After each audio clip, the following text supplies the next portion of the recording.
The 2020 Class B Minnesota Amateur Baseball Tournament is brought to you in partnership with the Minnesota Baseball Association and presented to you by Xfinity. Xfinity X1 is the hub for all things sports with the Xfinity Sports Zone. And Wings Financial. We're for people like you.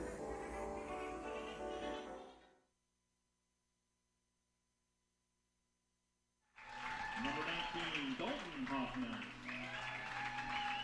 Number 10, Charlie Daffy. Number 22, Stephen Van Fleet. Now starting for Anoka, the right fielder, number 8, Rashad Johnson. The second baseman, number 7, J.D. Wells. The left fielder, number 9, Casey Van Crevelin. The first baseman, number 5, Trent Fredenberg. The third baseman, number 4, Billy Herdzina. The catcher, number 27, Ian Walker. The designated hitter, number 17, Logan Piero. The shortstop, number 24, Hunter Smith. The center fielder, number 3, Carter Chell. And pitching for Anoka, number 23, Josh Barker. Managing Anoka, Troy Friedenberg and Dave Wells.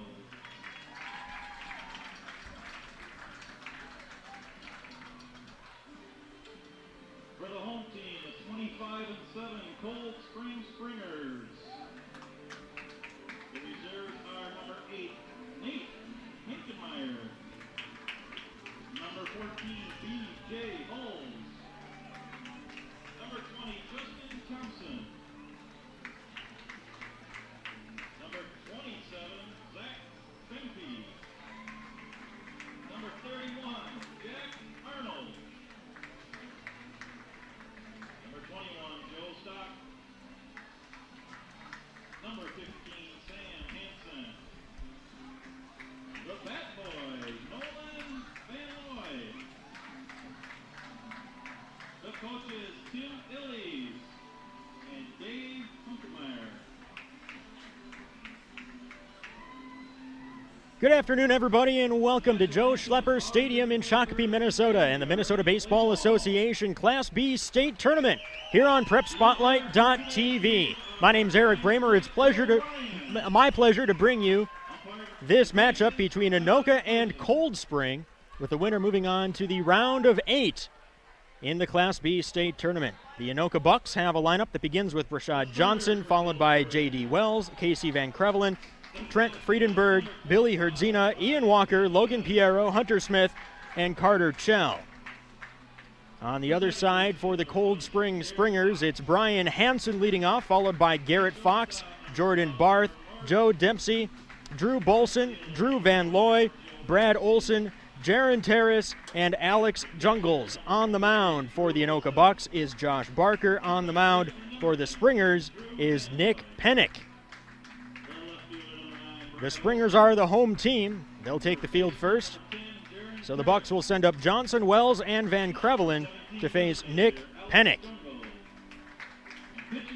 The winner of this game moves on to play next Saturday against Elko, who beat the Moorhead Mudcats by a score of 7-6 here yesterday evening.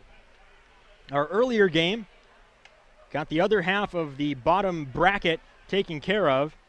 That was a Moorhead 10-2 victory over the Prior Lake Jays. So the Moorhead Mudcats do not move on, but the Moorhead Brewers do. They will face Dundas on Saturday at 7 p.m.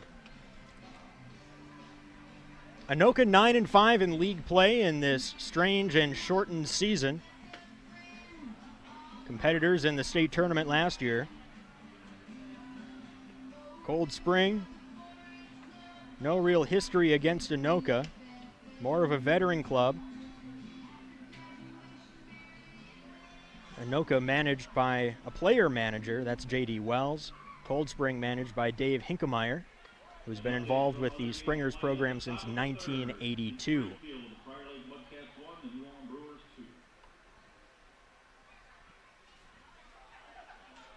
It's still warm, that's for sure. 89 degrees right now, feels like 93. Getting off to a bit of a late start. And the first pitch misses for a ball delivered at 5:35 p.m. Supposed to be a 5 o'clock start, so we're a bit behind schedule. And it's quickly 2-0. Nick Pennick, ERA sub 2 at 1.98. 49 strikeouts in 54 2/3 innings. 21-year-old, an incoming senior on the baseball team at St. John's. Slashed foul, the count is 2-2.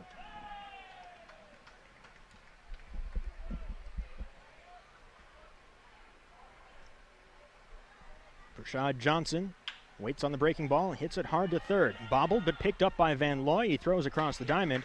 Prashad Johnson is retired for the first down. That brings us to the defense for the Springers.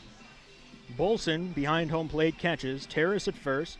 Fox at second. Barth at short. Van Looy at third. Left to right across the outfield, it's Olson, Hansen, and Dempsey. Now J.D. Wells, who drew up the lineup card and put himself batting in the two-hole. Wells started the team in 2009. He's played in over 300 games. Career .340 hitter. Played hockey and baseball at St. John's. There's a routine two-hopper to first base. Terrace takes it to the bag himself. Quickly 2 down in the top of the first inning. That'll bring in Casey Van Krevlin. Longtime veteran, played many years for the Bucs before he had to move to Woodbury for work. And this is his first year back for Anoka. And able to do that with the new hometown rule enacted by the MBA. First pitch is a strike on the outer half. It's Bill Ryan calling balls and strikes behind home plate with John Feisen on the base paths. Tapper right back to the mound. Charging is Pennick, and he throws flat ground onto first for a 1-2-3 first inning. Nothing doing for Anoka. Now Cold Spring will take their turn. We'll be back after this on PrepSpotlight.tv.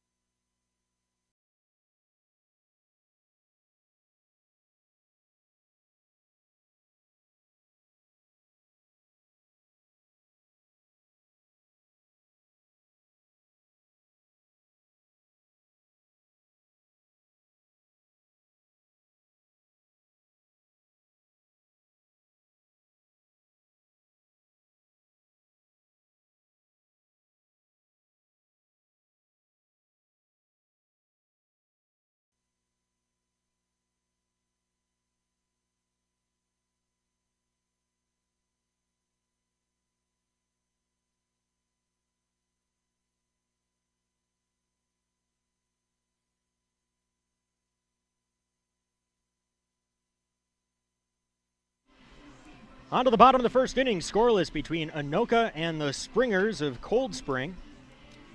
Cold Spring will send up Hansen, Fox, and Barth to face Josh Barker, the starter on the mound for the Bucs.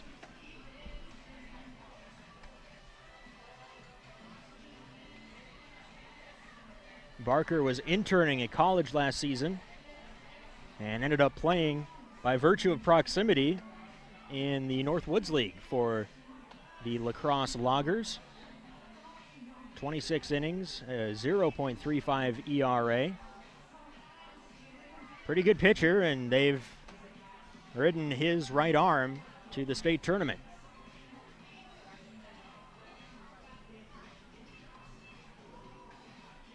Hunter Smith has the most wins on the team and 2 complete games, but he is not the man they go to in this win-or-go-home tournament opener. Keep that name in mind, however, if we get into the late innings and Barker runs out of gas. Brian Hansen, the center fielder, will lead things off for the Springers.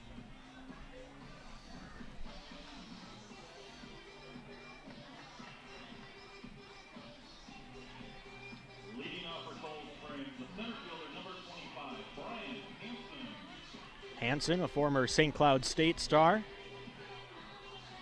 Even as he enters his 30s, he's leading off for a reason. Overall, the best hitter on this team. 2008 graduate of Ricori. He'll try and start things off against Barker. First pitch in on the hands. Jam shot into shallow center, but it hangs up in the air for Chell, who makes the catch. One pitch, one out. Chell flanked in the outfield by Van Krevelen in left and Johnson in right. Walker catches with Friedenberg at first base, Wells at second, Smith at short, and Herdzina at third.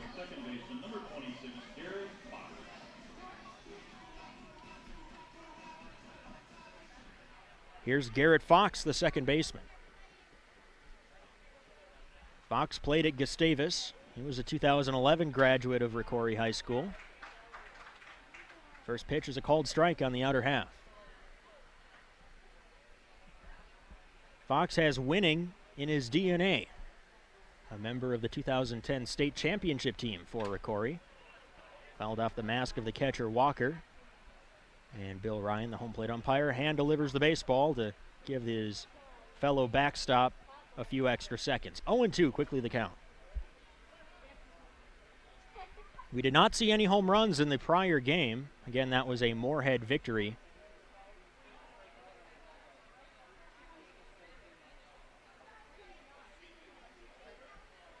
But this is a home run friendly ballpark, especially to the power alleys in left and right center field. Just 375 at the deepest part of the ballpark. 330 to each pole. 0-2 to Fox. Line right back up the middle and into center field. Fox waited back on the breaking ball and sent it right back where it came from. One out single is the first base runner for either team, and that'll bring in Jordan Barth. Batting for Cold Spring, the shortstop, number 12, Jordan Barth. Barth, one of the younger players on this team, graduated from high school just a couple years ago in 2017.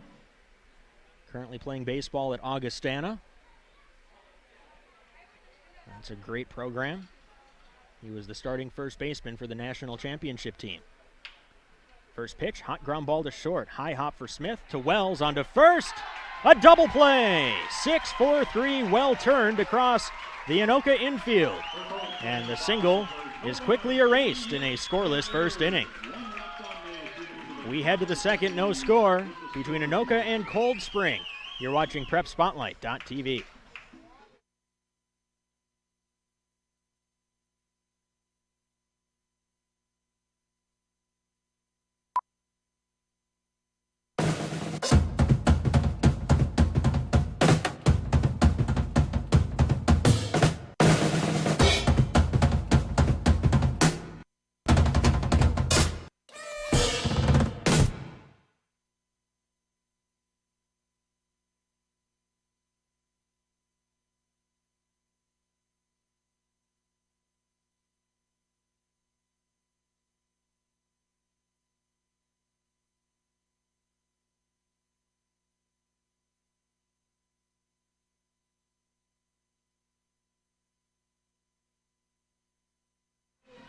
Fans, a reminder that you can follow Minnesota Prep Spotlight on social media. If Facebook is your venue of choice, it's MN Prep Spotlight. Throw us a like. And on Twitter, you can follow us at MN Prep Spotlight. We've been posting highlights, schedules for our broadcasts, and much more. If you care about sports in Minnesota, that's the place to go. Minnesota Prep Spotlight. Scoreless going to the second here at Joe Schlepper Stadium in Shakopee. Anoka went down quickly in the first. They'll take their hacks against Nick Pennick in the second with 4, 5, and 6. Fredenberg, Herdzina, and Walker. Trent Fredenberg, the big first baseman, takes a first pitch strike at the knees on the outside corner. Fredenberg played for Southwest State in Marshall, Minnesota. Playing his fourth year on the Bucs. Chopped foul up the third base line, 0-2.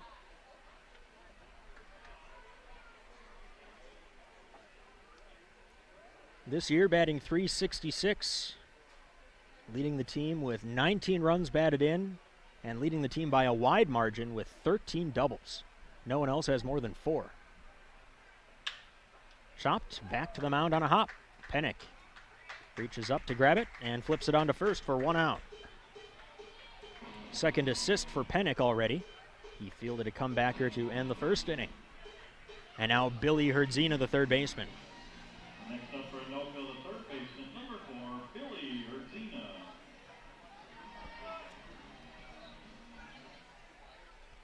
Herdzina, good batting average, .344. He's driven in 14. Foul ball. Got there, I believe, in the air, but popped out of the mid of terrace at the shoestring level. Would have been an out. Instead, just a foul ball, 0-1.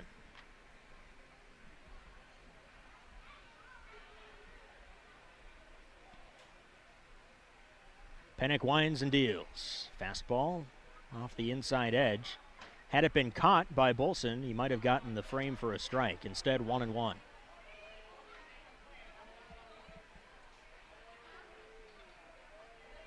But little wind there is blowing out to left field. We've seen it swirling here today. There's a strike, 1-2. At the beginning of the 2 o'clock game, it was blowing straight out to center field. By the end of that game, it was right to left across the outfield. Called strike 3. First strikeout for Pennick. He gets Herdzina looking for out number 2.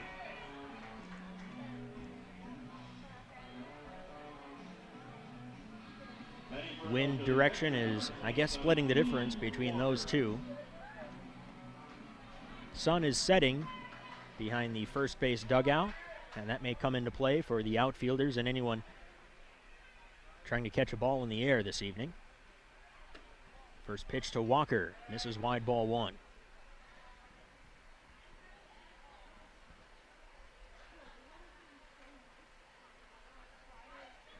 Walker batting just .213, but he's only played in 13 games. Fouled back, 1-1. 21 games played by Anoka this year.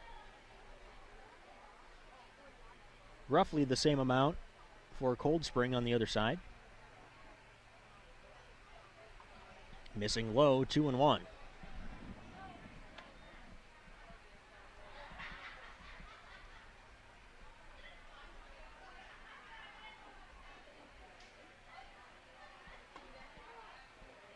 Called strike, and the count is 2-2.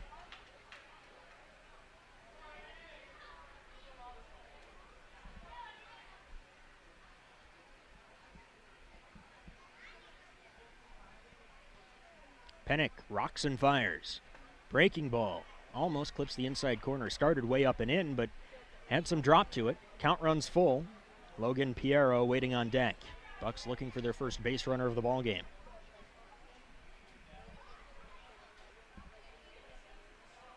Inside, and it's a walk with 2 outs to extend the second inning and bring Piero, the designated hitter, to the plate.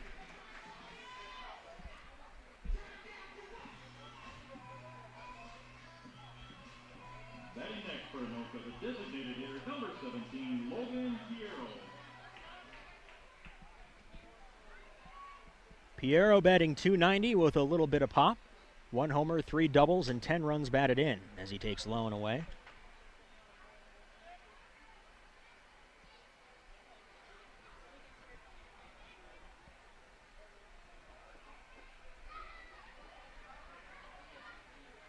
.1-0 off the inside edge. Didn't miss by much. You always wonder how a pitcher reacts their first time pitching from the stretch. So far, Pennick hasn't found the zone. The 2-0. There's a pitch that's a strike. And a nice sliding stop by the second baseman, Fox, up with a throw. And he retires Piero for out number 3.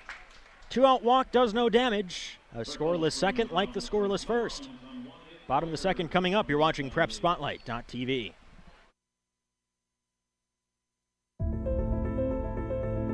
What's special about high school sports? The passion. The excitement.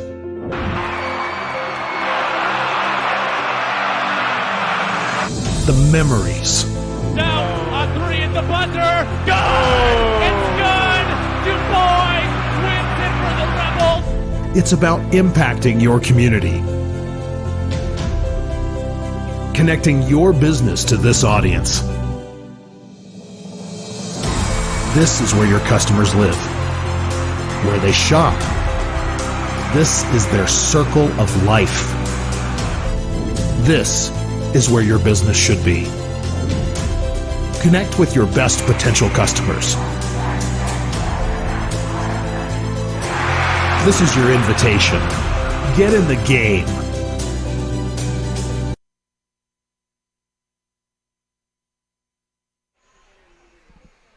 Scoreless ball game between Anoka and Cold Spring as we head to the bottom of the second inning.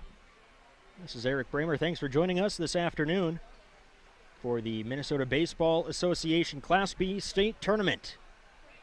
This is a win or go home game, with the winner advancing to the next round next weekend here at Joe Schlepper Stadium for a date against Elko, who defeated the Moorhead Mudcats 7-6 yesterday evening. Joe Dempsey will lead things off for the Springers. Cold Spring did get a single in the first, but it was quickly erased on a nice 6-4-3 double play to end the inning. Dempsey, not from Minnesota. In fact, he's an Ohio native. But he married into the Town Ball family. Ball one misses inside. Played at Butler University. And his father-in-law played on the 81 and 86 state championship teams for the Springers. Here's a drive in a right center field. That'll fall in front of the right fielder Johnson for a leadoff single. Dempsey aboard. That'll bring in Drew Bolson.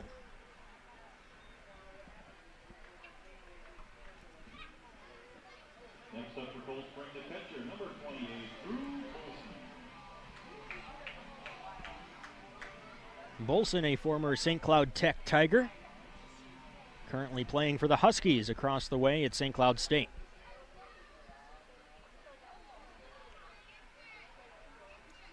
Another generational player. His dad, Andy, was the MVP for the 2000 and 2001 Springer State Champs. First pitch is a strike.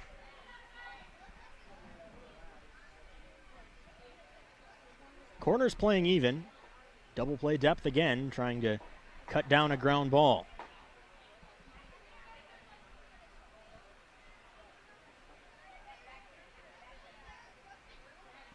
A 1 pitch, inside out swing, dumped down the right field line, just foul by a few feet. 0-2 to the right-handed hitting catcher.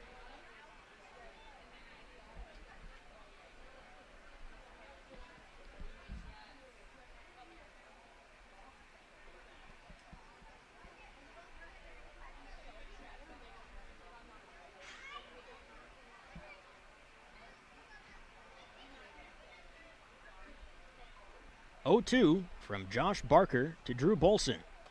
Breaking ball, just missed upstairs.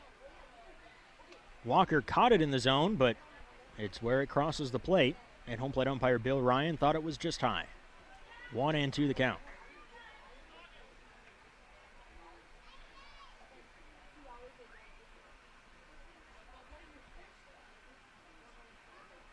The pitch, hot ground ball past the shortstop into left center field. Dempsey checks in at second, and the second inning begins with a pair of sharp singles for the Springers. Smith was even leaning in that direction, but the ball was hit so hard it was by him before he even knew it. Batting next for Cold Spring, the third baseman, number 19, Drew Van Looy. Drew Van Looy played at Southwest and UND in his collegiate career.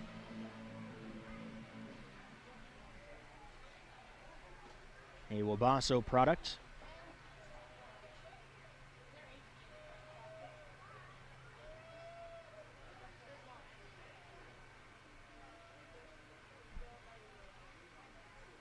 Corners creep in, anticipating a bunt, and sure enough, Van Looy is squaring. He pulls back and takes a strike. It was the first baseman, Fredenberg, creeping in more.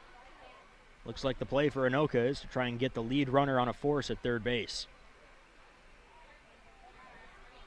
Dempsey at second, Bolson at first. Nobody out for the Springers. in the first rally of the game.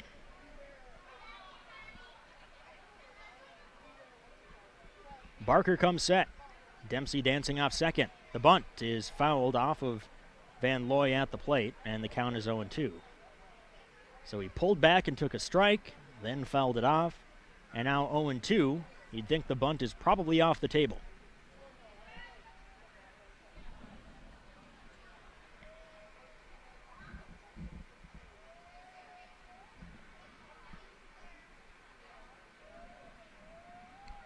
Barker stares in. Shakes off the catcher. Now takes the sign. A glance towards second. And now the 0-2. No sign of a bunt. It's taken in for a ball.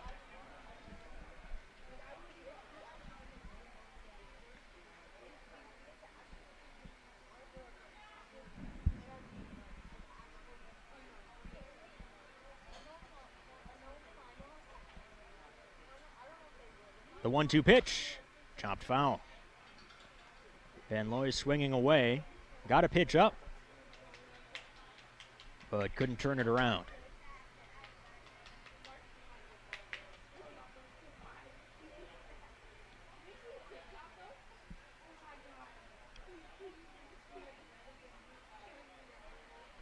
Cold Spring, a proud town ball tradition. They've got another good team this year. The 1-2, chopped foul. Barker went inside, and that's the place to go if you're looking for a ground ball. Get something in off the hands a little bit.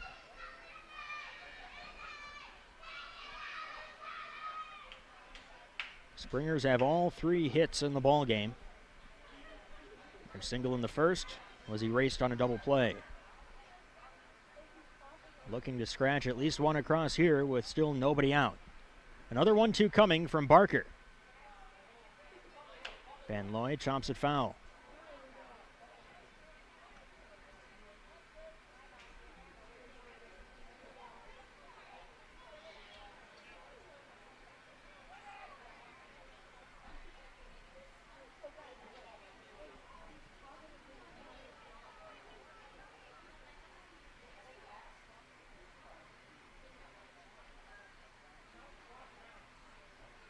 Long look in with a man at second.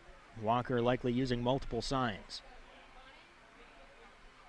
The Barker delivery. Just missed. Looked like it had the plate, but just beneath the kneecaps. Close pitch to take, but now it's 2-2.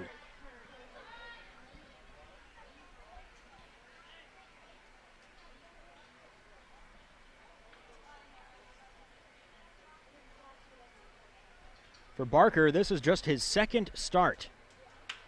And here's a drive into left field. That'll be down for a hit. Rounding third, coming home is Dempsey. Up with a throw of Van Krevelin, and it's offline. 3 singles to start the second. Van Looy makes it a 1-0 Springers lead.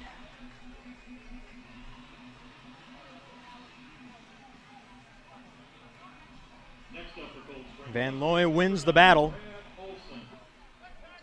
Bolson checks in at second. So the runners remain first and second. Still nobody out for Brad Olson.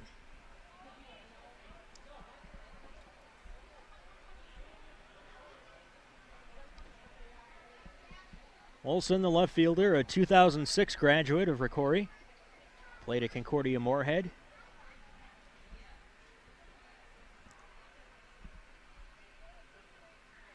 He thinks about a bunt. Pulls back and takes down and in.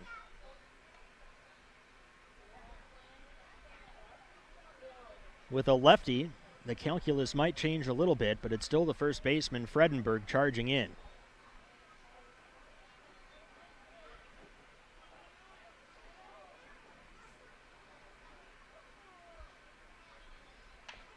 Bunted, third base side, picked up by the catcher Walker, only plays to first, and he does fire on in time to beat Olson, but it is a successful sacrifice.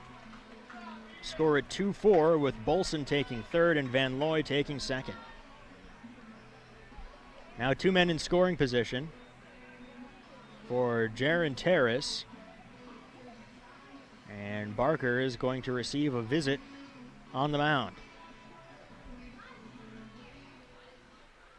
Remember, the manager, J.D. Wells, is the second baseman. So this is a member of the support staff initiating the conversation.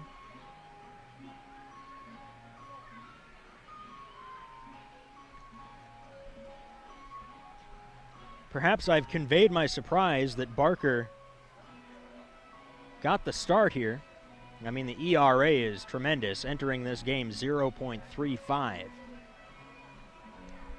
But Hunter Smith, with an ERA of 1.65, has twice as many innings and has started 6 games, finishing 2 of them.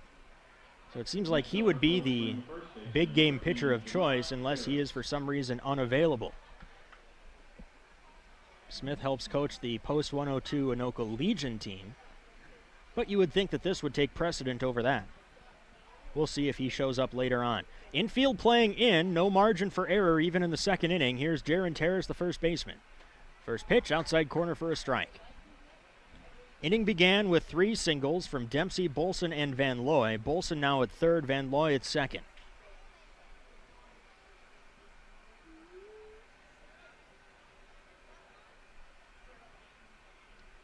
Barker to the plate. Fouled straight back.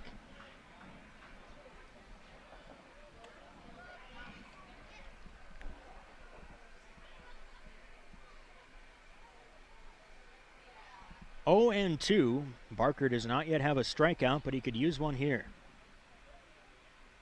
He's had a couple deep counts, 2 strike counts already in this inning, but hasn't emerged victorious. The 0-2. Driven in the air, high and deep right center field. Towards the gap is Johnson. He's there to make the catch. It'll be deep enough as Bolson tags and scores from third. Van Looy takes third. It's a sacrifice fly for Jaron Terrace, and the Springers have a 2-0 lead.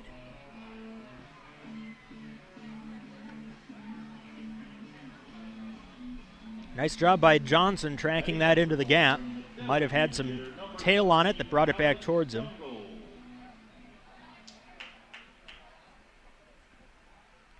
Back-to-back at-bats that end in a sacrifice. A bunt from Olsen and a fly from Terrace. Here's Alex Jungles, the DH, batting at the bottom of the order. With 2 down, infield back at normal depth, save for the third baseman, Herdzina, keeping Van Looy close. First pitch, just missed wide, ball 1.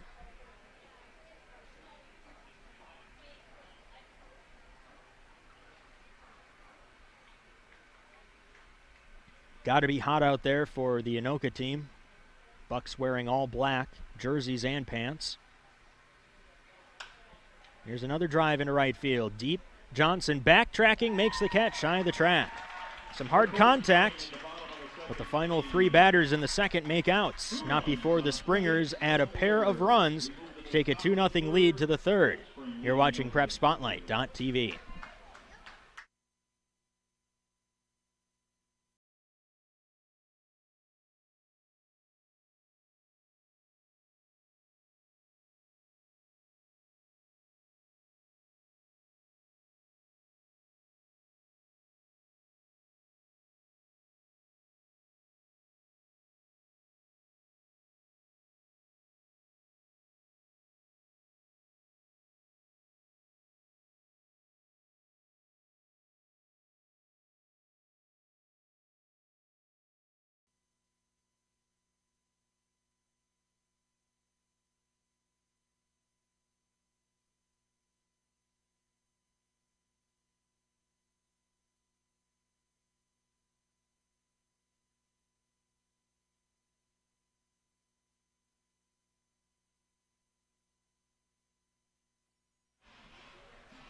On to the third in Shakopee. 2-0 Springers over the Bucs of Anoka. Cold Spring turned 3 straight singles into a pair of runs, thanks to a small ball in the back half of the inning, and now the Bucs will have to answer. They're still looking for their first hit, though they did get a base runner with a 2-out walk in the second. 8-9-1 due up for Anoka. Smith, Chell, and Johnson against Nick Pennick.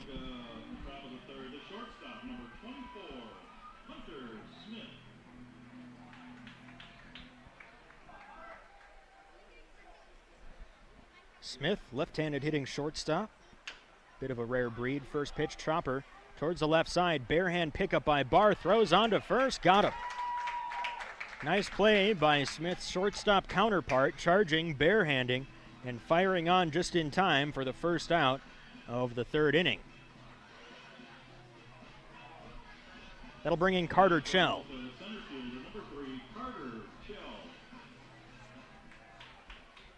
Chell, the center fielder, also does some pitching.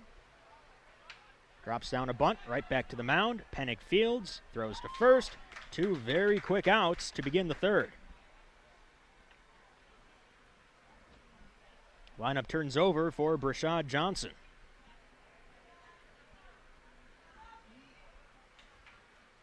Next up for Anoka, the right fielder, number 8, Brashad Johnson. Johnson grounded out to third to begin the ball game. Played Division I baseball at Bethune-Cookman down in Florida. A storied, historically black college. Low and away. He's a career .420 hitter in his 6th year on the Bucs. Great man to have leading off. 2-0. Big swing and a foul straight back.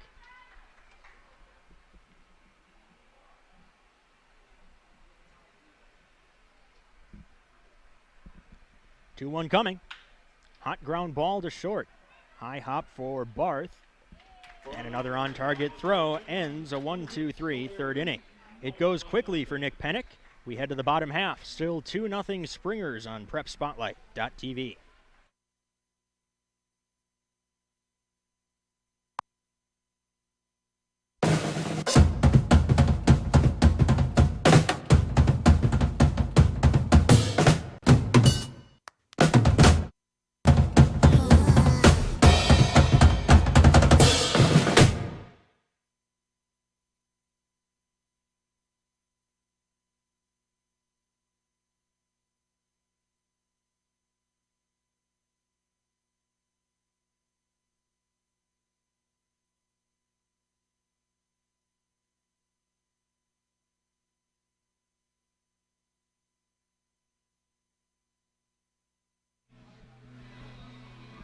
Welcome back to Joe Schlepper Stadium in Shakopee and the Minnesota Baseball Association Class B State Tournament.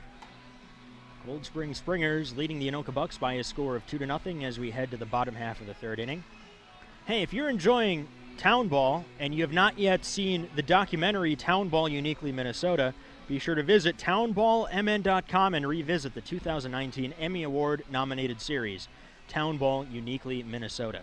It's an 8-part series that looks at the very essence of the Minnesota amateur baseball scene. Log on to townballmn.com to download your favorite episode or the entire series.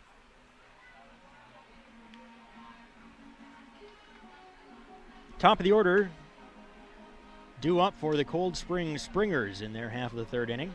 Hansen, Fox, and Barth. Brian Hansen flied to center his first time up. Center fielder, number 25, Brian Hansen.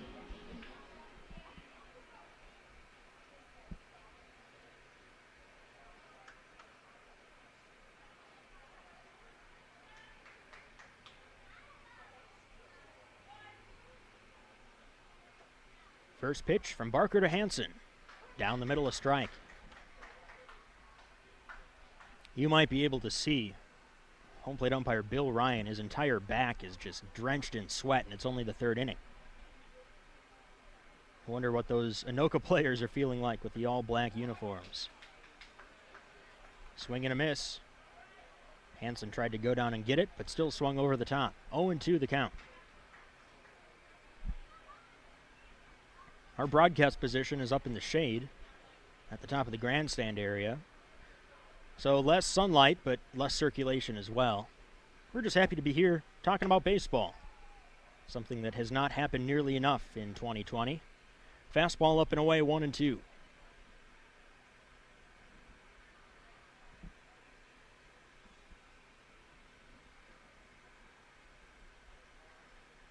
Barker sets. And the pitch. Bounced in the dirt. Little breaking ball that Hansen laid off.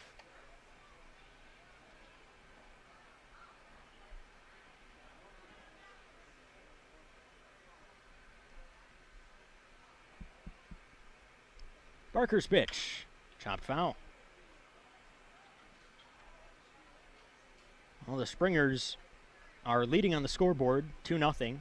They're out hitting Anoka 4-0. But even beyond that, they're just making Barker throw a lot of pitches to the point where you wonder how deep into the ball game he'll be able to go. Chopped foul again. Some professional hitters fouling off tough pitches and preventing Barker from easy strikeouts. First trip through the order, 4 singles, no strikeouts, couple outfield flies, a sacrifice bunt, and a ground out that was turned into a double play. This one lifted foul first base side. Over for a look is Fredenberg, and he just runs out of room. It hits a camera down the first base line that hopefully is okay. Got some local public access television, I believe out of Anoka, covering the Bucs. I know firsthand those things are expensive, and I think I see a thumbs up from the camera operator, so we're all right. Thank goodness.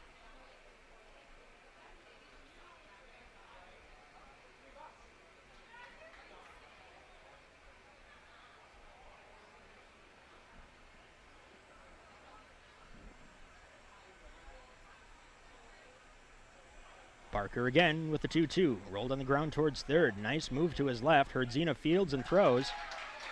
And Fredenberg makes the stretch for out number 1. That long battle won by Barker. That'll bring in Garrett Fox. Next up for Cold Spring, the second baseman, number 26, Garrett Fox. Fox singled his first time, then was doubled up at second in a 6-4-3 twin killing.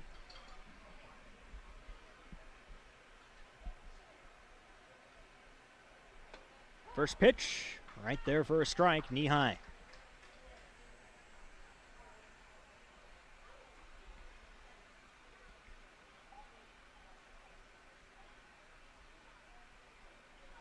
Oh, 1, fouled off, first base side and out of play. This was the last scheduled game of the day and of the weekend. But after this one concludes, we have to finish up a suspended game from Friday. That one is in the 6th inning. Chanhassen leading St. Michael by a score of 6-2. 0-2, just misses low. Another good pitch from Barker.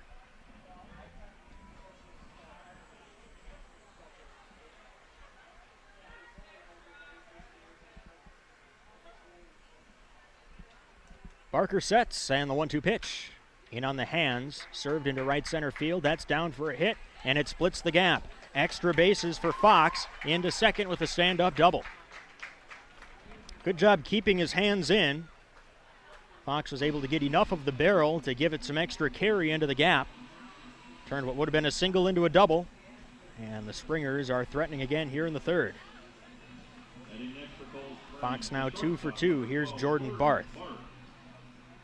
Barth hit it hard his first time up, but it was right at the shortstop. Smith flipped to Wells, went on to first to Fredenberg for the 6-4-3 double play.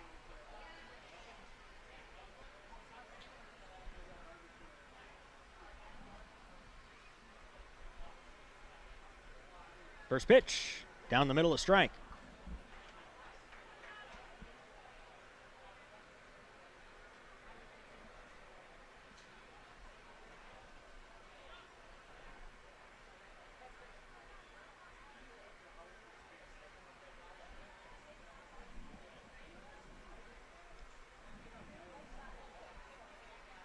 Oh, 1. Line drive fair down the third base line. Past the diving Herdzina into the corner. Rounding third, coming home is Fox. Barth into second, and he is safe with an RBI double. Back-to-back 2 baggers, and the Springers now lead it 3-0.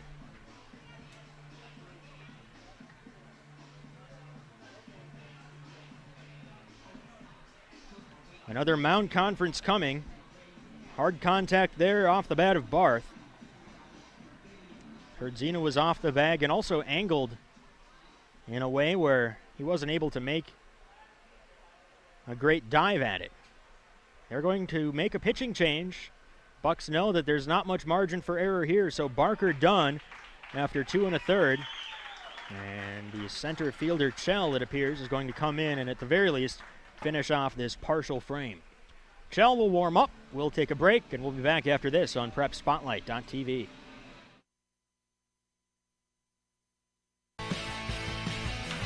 Now he cracks one hard to left field. A 2-run home run. Dead center field. And the pitch. Grounded towards the right side and past the diving first baseman. Coming up throwing is the right fielder. There will be a play at the plate, and he is safe. He gets underneath the tag. One in the second, and another one. How about that? The trifecta of home runs as Davis hammers it out. Ready to the fly ball. Pretty well hit the left field. Bulow going back for it. Still going, and it is off the wall. Or the fence, I should say. Knight around third, throw to the plate, and it would have got him, but Granger could not hang on. Runner Jank is one hit in the air to left. Carrying deep away back. Miller to the fence. His second home run of the night. A 2-run shot to left.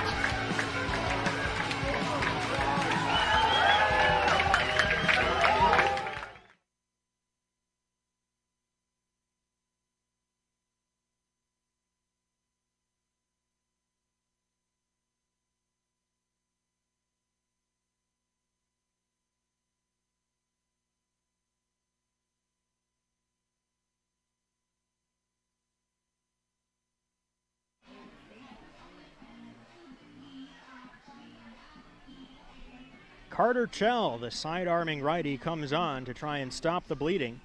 Anoka Bucs already trailing 3-0 in the third. They don't want to go down anymore.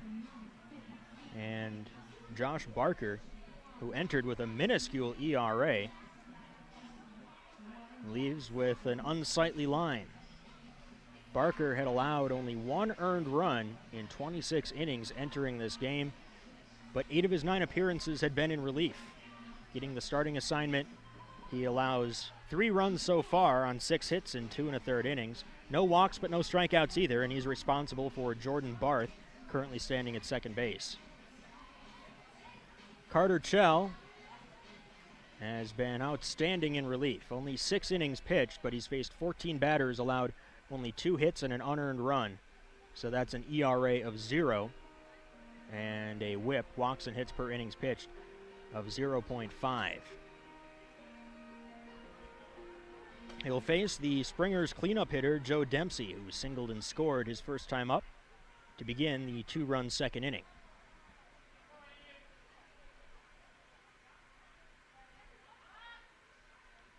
Chell's first.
One hard to left field. A 2-run home run.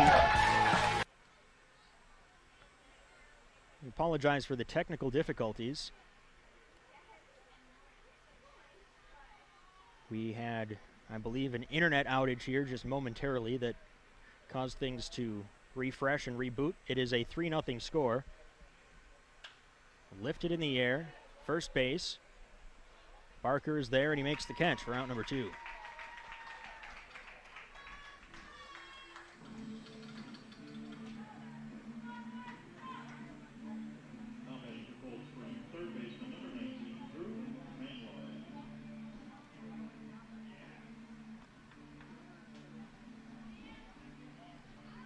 We got the scoreboard back correct for you. It's 3-0 with 2 down in the 3rd inning.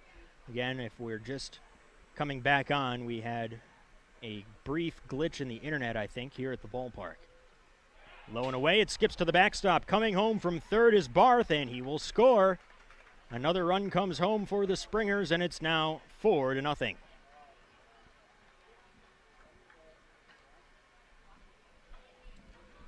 Dempsey, the trail runner, moves from 1st to 2nd on the wild pitch.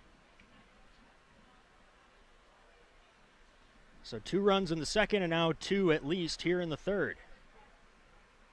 That'll also close the book on Barker, who's on the hook for all 4 runs. Drew Van Looy at the plate, the 1-0. Pushes him back from the plate, 2-0 the count.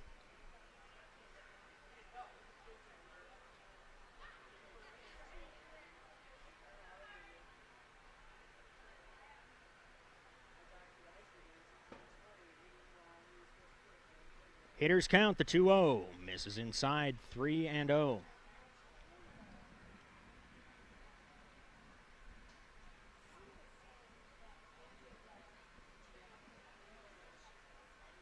Chell has a reputation for hitting his spots and throwing strikes, but he's fallen behind here, 3-0.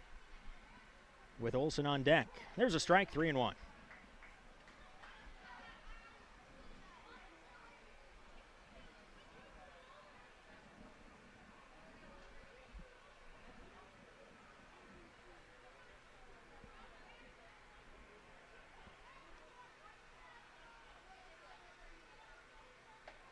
One pitch misses in. First base was open, but it's a 5-pitch walk to extend the inning and bring Brad Olson to the plate, the 7th man to bat in the inning. Batting next for Cold Spring, the left fielder, number 9, Brad Olson. Olson did his part. In his first plate appearance, he dropped down a sacrifice bunt after 1 run had already scored, but it set the stage for a sacrifice fly the very next batter. So not only successful in that he got the bunt down, but successful in the grand scheme of things and that it led to a run that otherwise would not have scored. Inside, ball 1.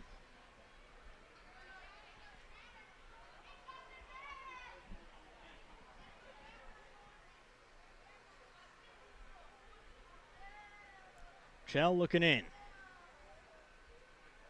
Now we'll look towards second. The 1-0 to the plate. Letter high strike, 1-1 the count.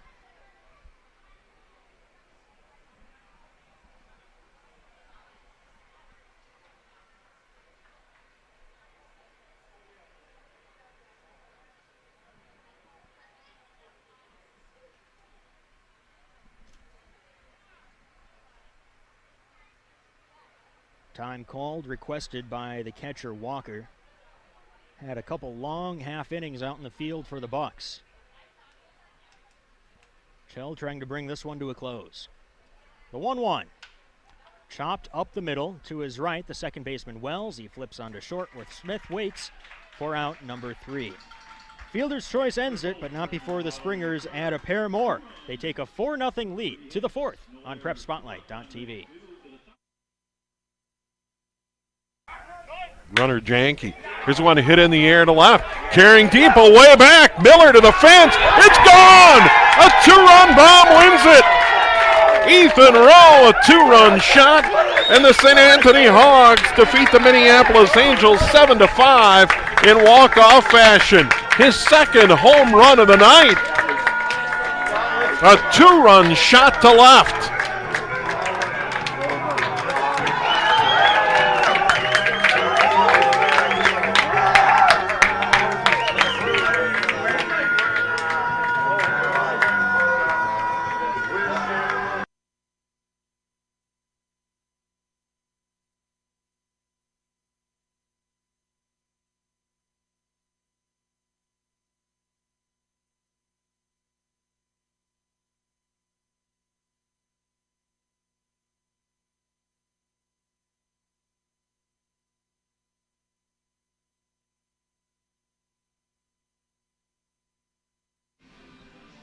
4-0, the Cold Spring Springers lead the Anoka Bucs as we head to the top of the fourth inning at Joe Schlepper Stadium in Shakopee, Minnesota. What a beautiful facility. They call it the Joe here. Part of a complex with some other baseball and softball fields around. J.D. Wells, the player manager of the Bucs, will lead things off, trying to get Anoka back in this ball game. Wells, Van Krevelen, and Fredenberg due up. First pitch on the outside edge for a strike. Nick Pennick has enjoyed sitting in the dugout and watching his offense add to the lead. There's a liner to right field. Over towards the line a few steps is Dempsey, who makes the catch. Well struck, but out number one. Bucs are still looking for their first hit. That'll bring in Casey Van Krevelen. Joe Schlepper Stadium, home of the Sabres, Indians, Coyotes, Chiefs, and Shakopee Youth Baseball Association. A well-used and well-loved field that is nonetheless in great shape. Breaking ball misses ball one. Ground ball up the middle. To his right, the second baseman Fox plants and fires for out number two. That'll bring in Trent Fredenberg. You can't see it, but in the grandstand area behind home plate, they bought a whole bunch of seats from the Hubert H. Humphrey Metrodome, and that was torn down a few years ago. So if you ever watched a Twins, Gophers, or Vikings game, heck, even the Timberwolves in the Hubert H. Humphrey Metrodome, you'll recognize those seats with the distinctive shade of blue. The number plates are all out of order, which suggests that they got the different rows from all across the ballpark. Here's a line drive right to the shortstop, Barth, who makes the catch, sprawling to his backside, keeping the momentum with him. Another 1-2-3 inning, 4 hitless frames for Nick Pennick, and we head to the bottom of the fourth. It's 4-0 on PrepSpotlight.tv.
For nothing, the Cold Spring Springers lead the Anoka Bucs as we head to the bottom of the fourth inning at Joe Schlepper Stadium in Shakopee. Springers got 2 runs in the second, 2 more runs in the third, and Carter Chell is back out there to begin his first full inning of work. He allowed a single and a walk and an inherited runner to score, but ultimately got through the third inning. Facing 8-9-1, he hopes for a quieter time of things in the fourth. Leading off for Cold Spring in the bottom of the fourth inning, the first baseman, number 10, Jerron Terrace. Jaron Terrace lifted a sacrifice fly deep to right field his first time up. It was deep enough to bring home a run. He'll lead things off against the side-arming Chell.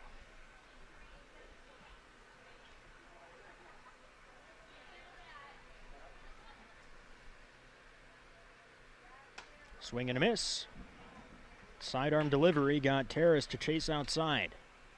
0-1 the count. Looking at these Anoka Bucs uniforms, the monochromatic look, very rare in professional baseball. Missing inside 1-1. The team that comes to mind in the collegiate ranks would be Vanderbilt, which goes all black with white and yellow pinstripes. 1-1, swing and a miss. Looked like a breaking ball from that low three-quarter slot. 1-2 the count. But trends come and go, and if this is the look that the Anoka Bucs want, they can own it. Absolutely.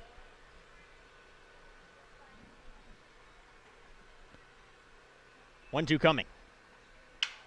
Line drive caught by the third baseman, Herdzina. Off the end of the bat just a little bit. That allowed Herdzina to take an extra step to his left and center himself to make the catch. Up next, Alex Jungles. Jungles flied to right field his first time up, hit it well into the right center gap, but Johnson got underneath it just in time.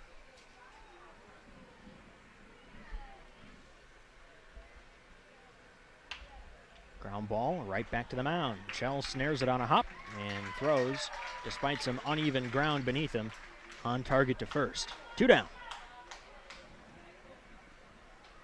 Chell has now faced 6 batters and allowed just a single and a walk. So to the extent that he can be a stabilizing force here, the Bucs would like to keep the deficit at no more than 4. Lineup turns over for Brian Hansen. He's the leadoff man, but he's been one of the few guys not involved with the offense. It's been 2 through 6 doing the bulk of the damage so far. Hansen a fly to center and a grounder to third. First pitch misses, low ball 1.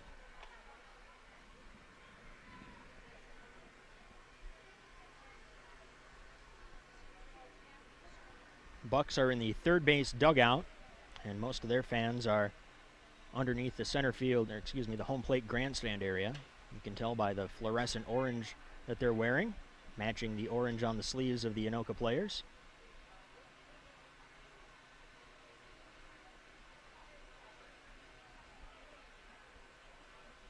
One count. Chell trying to finish off a 1-2-3 inning, retiring the Springers in order for the first time this evening. Ball just missed, 2-1.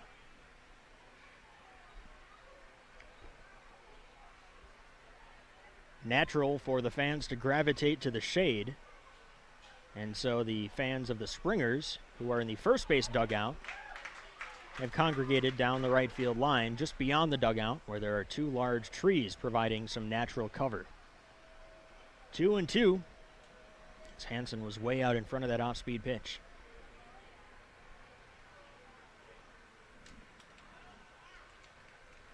Chell stares in.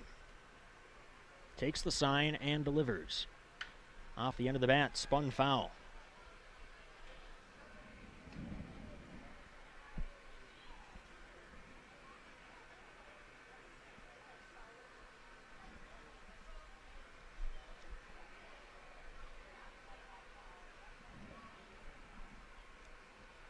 Two-two pitch coming from Chell to Hansen. Chip shot in the air, shallow right center. Second baseman Wells is out. He calls and catches, and there is that elusive 1-2-3 inning. Springers go in order in the 4th. On to the 5th. Cold Spring on top 4-0 on PrepSpotlight.tv.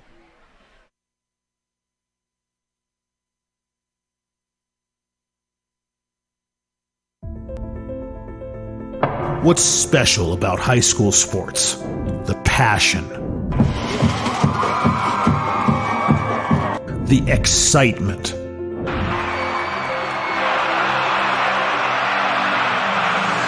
The memories. Down on 3 at the buzzer. Good! It's good! Du Bois wins it for the Rebels. It's about impacting your community. Connecting your business to this audience. This is where your customers live, where they shop. This is their circle of life. This is where your business should be. Connect with your best potential customers. This is your invitation. Get in the game.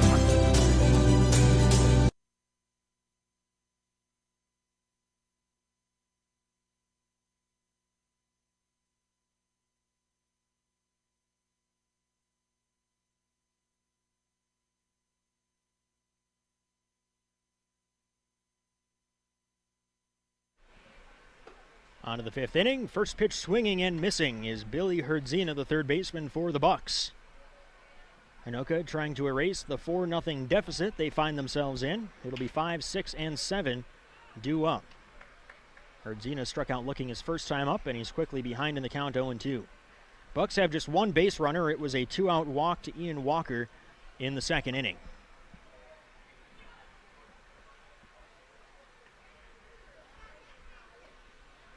Low and away, and the count is 1-2.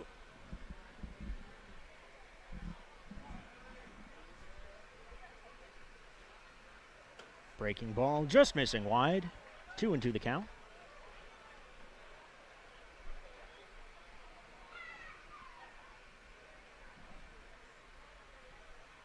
Nick Pennick delivers, and there's a called strike 3, knee high on the inner half. Second strikeout of the evening for Pennick, and out number 1 in the fifth. Second time he's gotten Herdzina, both of them have been looking. Now Ian Walker, the lone base runner for the Bucs, with his walk in the second.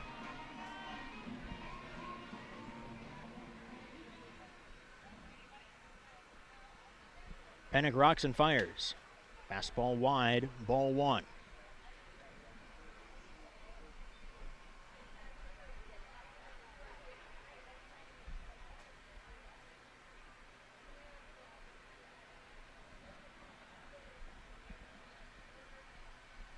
The next from Pennick. Inside.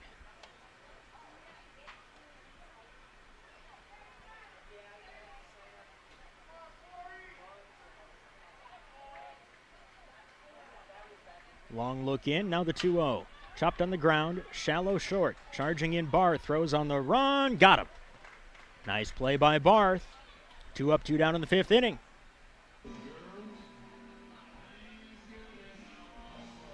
That'll bring in Logan Piero.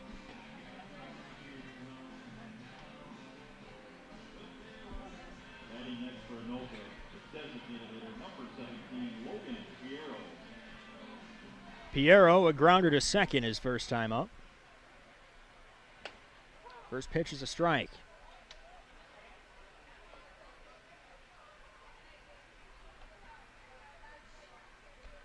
Now missing in, and the count evens 1-1.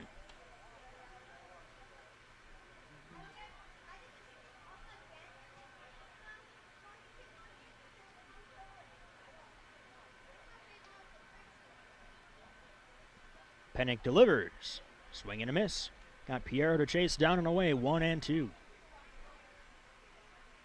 A pair of 2-run innings, the difference for the Springers. 2 runs in the second, 2 runs in the third. Pennick has been the steadying force, yet to allow a base hit, pitching with 2 outs in the fifth inning. The next, swing and a miss. Strike 3. A pair of strikeouts in a 1-2-3 fifth, and 5 no-hit frames for Nick Pennick as the Springers lead the Bucs 4-0. You're watching PrepSpotlight.tv.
On to the bottom of the fifth inning, 4-0 Springers over the Anoka Bucs.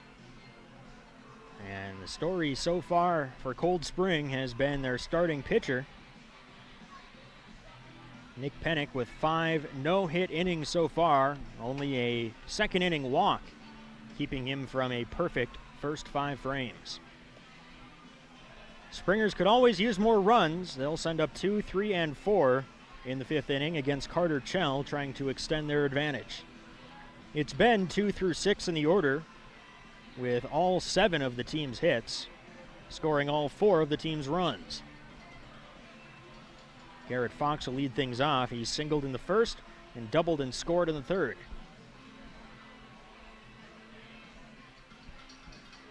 Leading off for Cold Springs at the bottom of the 5th inning, the second baseman, number 26, Garrett Fox.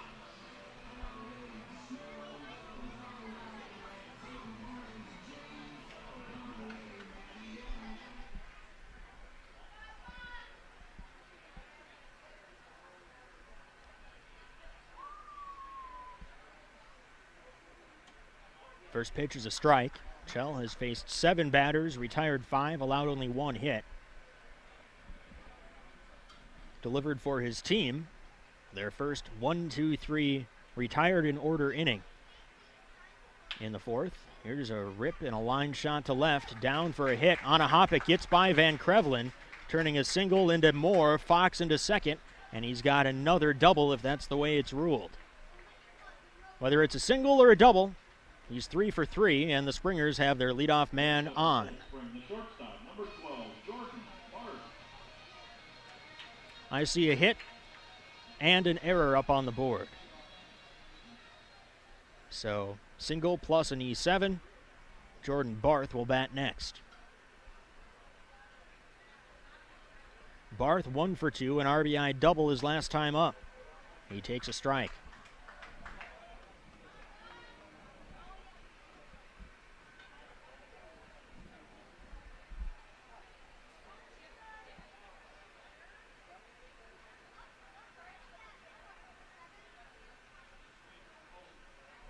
One-oh coming.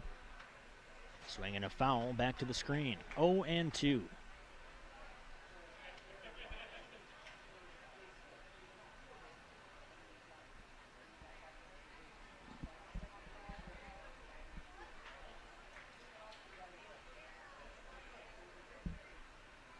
Springers have 8 hits,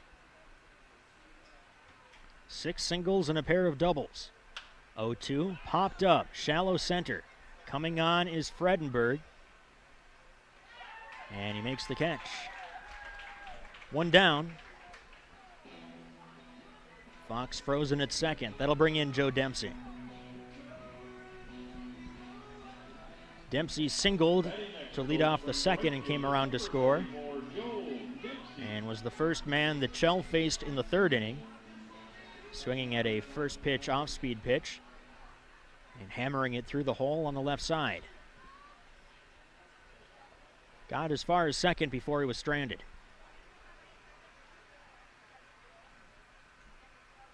Chell with a look towards second. Another look and the pitch to the plate. Served into shallow left field, coming on Van Krevlin. He dives and he cannot make the play. Had it in his glove, but the ground knocked it loose. Fox playing conservatively, stays at second base, but it will be a single for Joe Dempsey, who has 3 hits on the day. Almost a great play by Van Krevlin in left. Now Drew Bolson.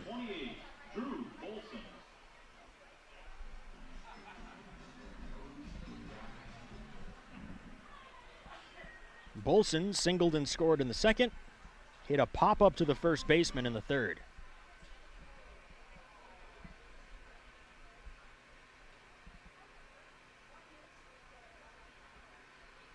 Chell's pitch, fouled straight back.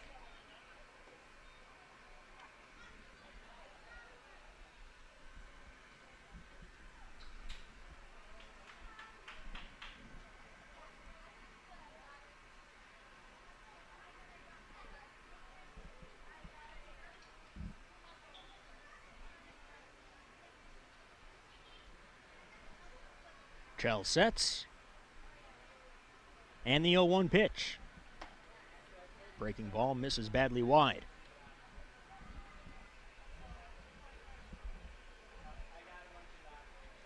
Anoka Bucs have lost only 5 games, finishing 9-5 in league play. All the games have been close till the very end. Close losses to Champlin, Forest Lake, Coon Rapids, and twice to Blaine. Fox dancing off second, 1-1 to the plate. Inside corner for a strike.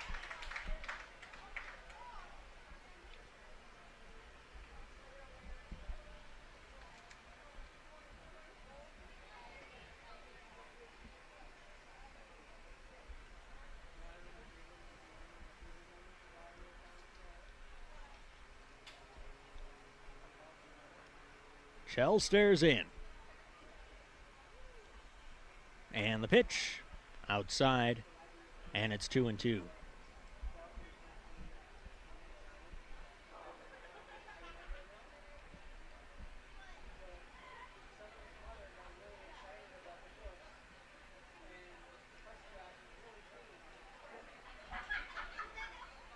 Shell does not yet have a strikeout. This would be a good time for one. 2-2. Hot ground ball foul down the third base line.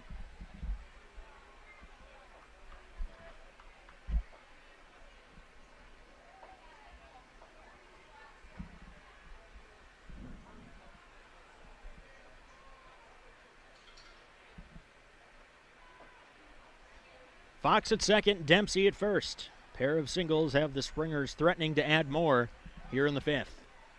With one down, another 2-2. Swing and a foul tip. Hung on to by Walker. There's a strikeout and out number 2. Going back to the starter, Josh Barker, that is the first time a Cold Spring batter has struck out tonight. 2 down for Drew Van Looy. Van Looy, a single and a RBI in the second, and a walk in the third.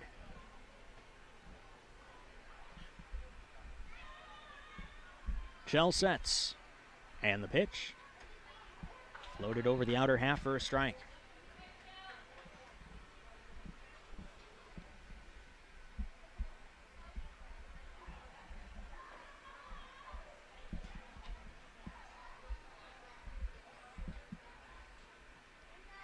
Shell back with the next. Inside corner called strike 2. All 4 runs charged to the starter Barker. Shell worked out of trouble in the third, trying to do so again here in the fifth.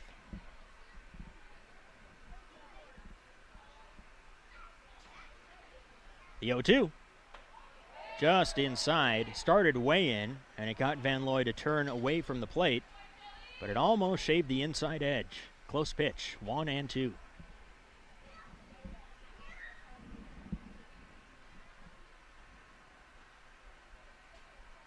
Shell sets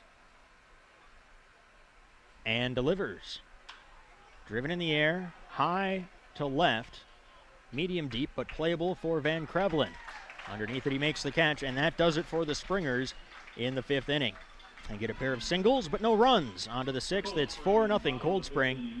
You're watching PrepSpotlight.tv.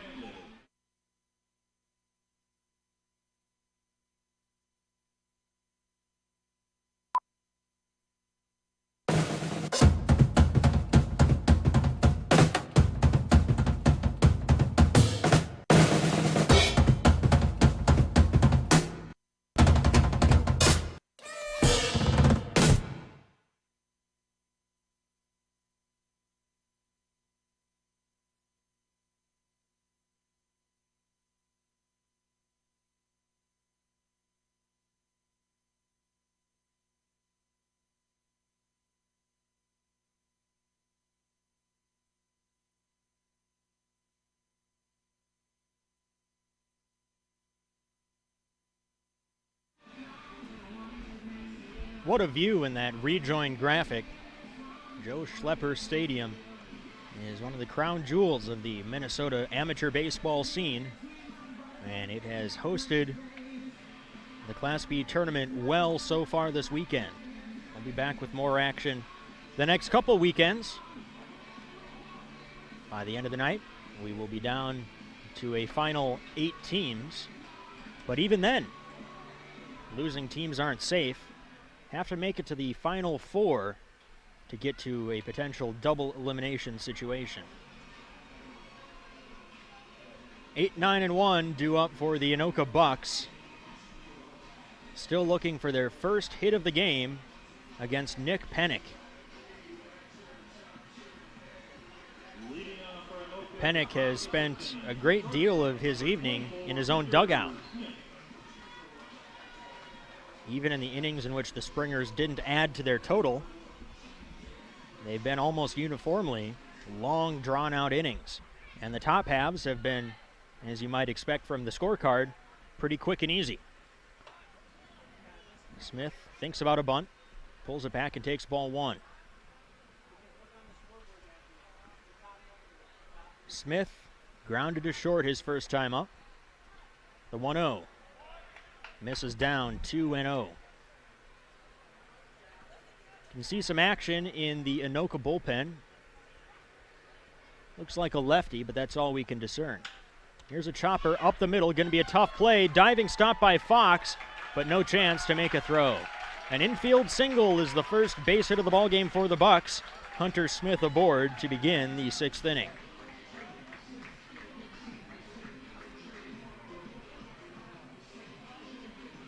Now we'll see if Anoka can turn that hit into something. They'll have Pennick in the stretch for just the second batter of the ball game. The walk in the second came with 2 outs and was followed immediately by a ground out. Here's Carter Chell. Began as the center fielder. He's spent the last couple innings on the mound. First pitch misses in, ball 1.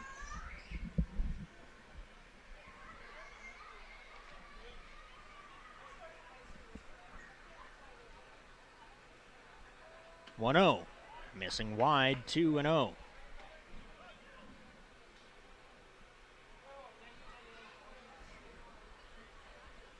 Just getting deep enough into the ball game where Pennick might have been aware that he was pitching a budding no-hitter. Now the no-hit bid no more, but a lot on the line. Pitching with a 4-0 lead. He'll try and lock back in. 2-1 now the count after the foul fly.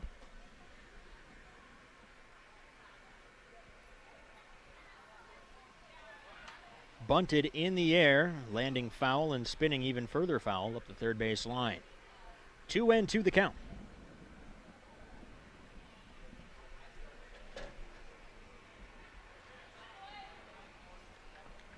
Looking at the Class B bracket,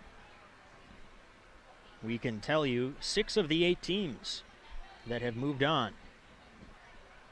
Northfield beat East Grand Forks by a score of 9-5. That was yesterday in the 11 a.m. slot. Fouled back 2-2. Champlain Park beat Victoria by a score of 12-2. That was yesterday evening. Earlier this morning, Meesville defeated Coon Rapids. Slow breaking ball misses just down, 3-2 the count. Elko beat the Moorhead Mudcats 7-6 yesterday in the early evening. And Elko will face the winner of this game next Saturday at 4 p.m. Pounded off the plate, landing fair but rolling foul. Dundas beat Chaska 10-1. And then just before this game, a 10-2 victory for the Moorhead Brewers over the Prior Lake Jays. So it's Champlain Park, Northfield, Meesville, Elko, Dundas, Moorhead. The winner of this game and the winner of the suspended game from Friday. Here's a liner in the left center field, down for a base hit. Checking in at second is Smith. He gets back as the throw goes behind him.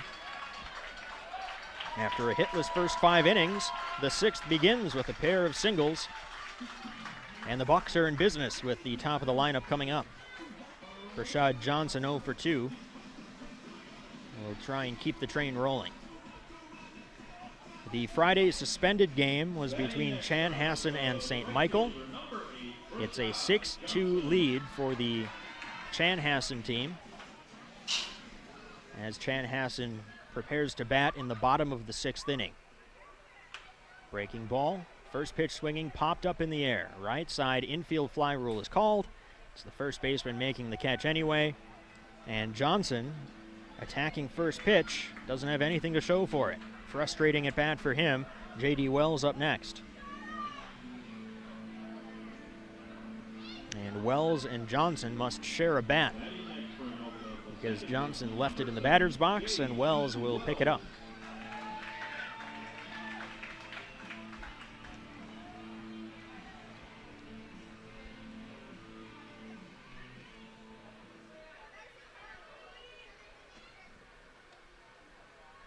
First pitch from Pennick, another pop-up. This one right around second base. Shortstop there, infield fly rule called again. And on 2 pitches, the Bucs are on the verge of seeing their rally snuffed out. 2 good at-bats, 2 singles. And then first pitch swinging. The 1 and 2 hitters in the Bucs lineup pop out on the infield, and it will be left to Casey Van Crevelen.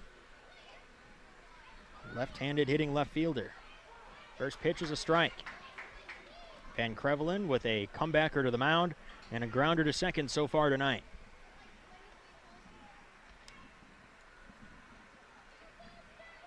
Pitch bounced, and the count is even 1-1.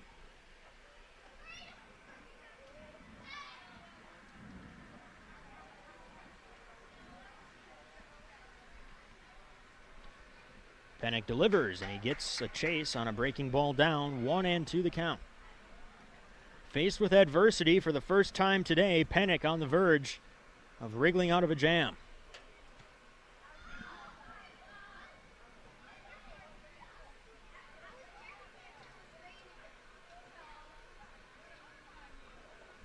One and two from Pennick to Van Crevelen. Up and away, 2-2.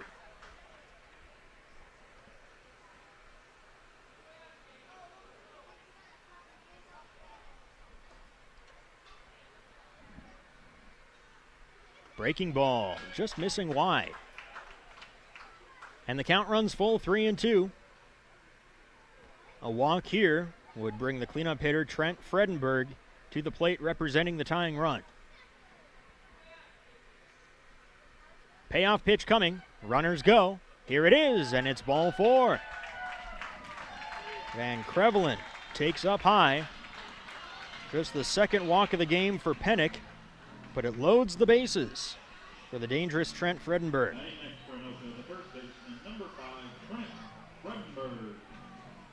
Fredenberg has not shown home run power this year, but he leads the team in doubles. And he leads it a few times over. 13 doubles in 21 games to go with a .366 batting average. No one else has more than 4. First pitch on the outside corner, painted for a strike.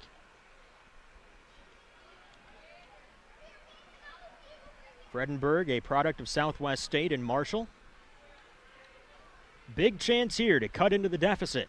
Breaking ball, pounded off the plate, foul. 0-2 the count.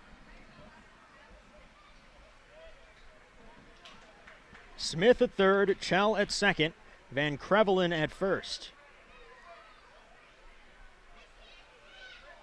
You never know when you might have your last best chance to make an impact. The 0-2, low and away. Good take by Fredenberg.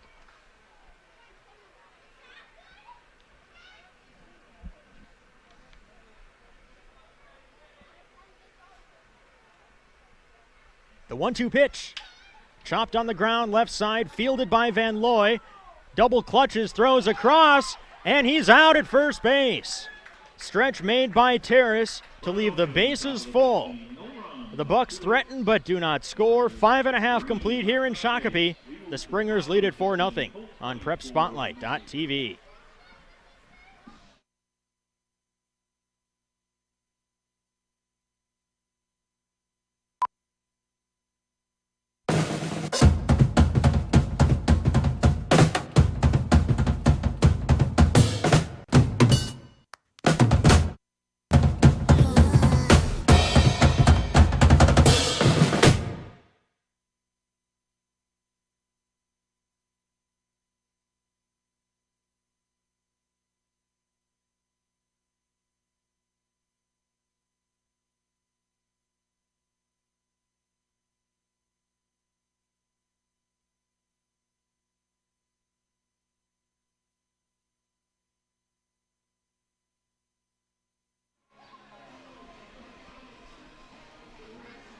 Bottom of the 6th inning coming up at Joe Schlepper Stadium in Shakopee.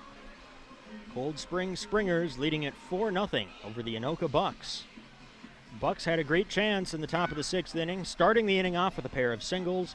They loaded the bases with 2 outs and their cleanup hitter due. But a nice job by Pennick to work out of the jam completely unscathed. Carter Chell still out there, even with some action in the Anoka bullpen. Chell's pitched well. 2 2/3 innings so far, no runs to his name, though he did allow an inherited runner to score. Stranded a pair of singles in the 5th inning, and he will face the bottom third of the Cold Spring order in the 6th. That'll be Olson, Terrace, and Jungles. It's cooled off just a little bit here in Shakopee.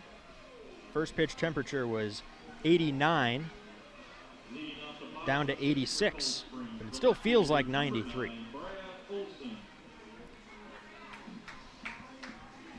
Brad Olson is 0 for 1. Got credit for a sacrifice bunt his first time up. That led to a run, a batter later, and then grounded into a fielder's choice to leave a couple men on and end the 3rd. Left-handed hitting left fielder awaits the first from Carter Chell. First pitch off the outside edge, ball 1.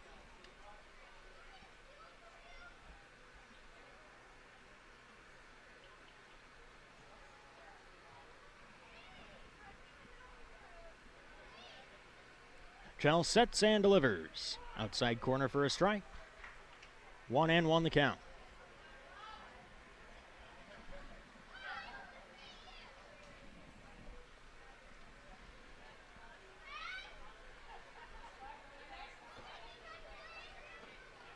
Missing off the outside edge. 2-1 is the count.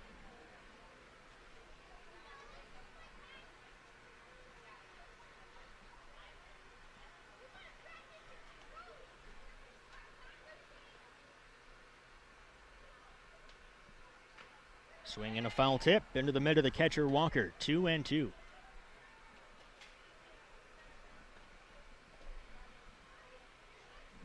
Chell was highlighted as one of the 3 top pitchers on this Bucs team, but he had only thrown 6 innings this year entering this game. When it's all said and done, he might close to double that. Fouled off, out of play down the left field line. Already 2 2/3. Continues to be some throwing in the Anoka bullpen, but they must be without Hunter Smith. That's the only thing you can figure. Perhaps he is unavailable. Grounded. And a nice play by the first baseman. And a nice cover by Chell. Barker, who began the game as the pitcher, flipped over to Chell, who tripped over the bag almost, but did touch it for out number 1.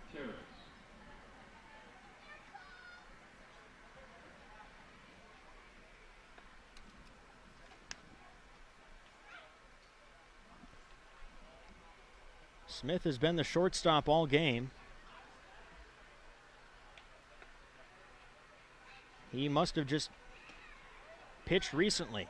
That's the only thing you can figure. First pitch is a strike.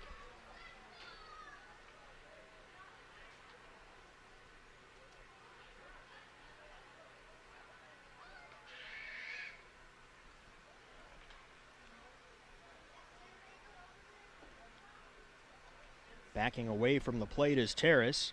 Almost a strike, but called a ball by home plate umpire Bill Ryan, who's done a pretty nice job tonight.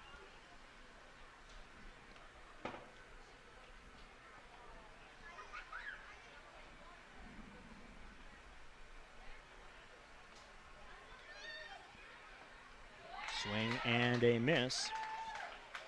And the count is 1-2.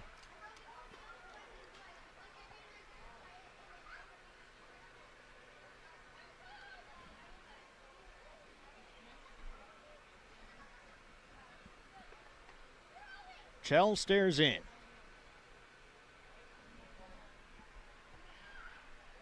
1-2 pitch coming. Lifted in the air to center. Deep but playable for Fredenberg. And he makes the catch, 2 down. That marks 4 straight retired by Chell. They haven't come easy, but he's gotten the outs nonetheless. That'll leave it to Alex Jungles, the DH at the bottom of the Springers lineup.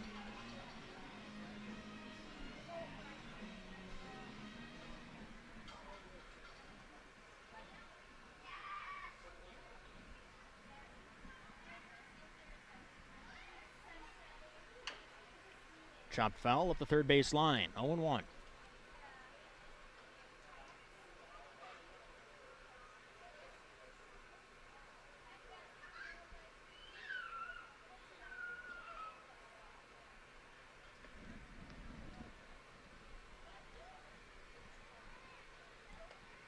Up and away, 1-1 the count.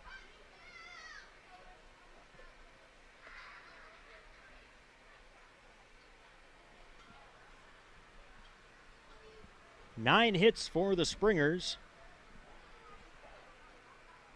In the second and third, they turned 3 hits of each into a pair of 2-run innings. 2-1 now the count.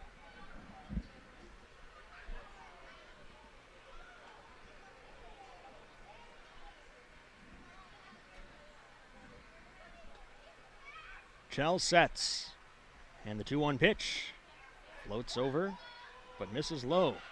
3-1.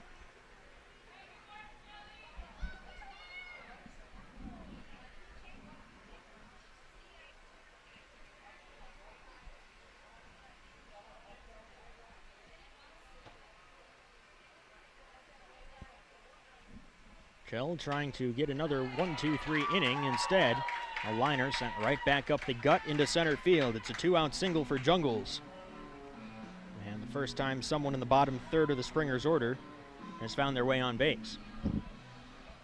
Lineup turns over for Brian Hansen, hoping to join the party as well. He's 0 for 3 with a fly to center, a grounder to third, and a pop-up to second.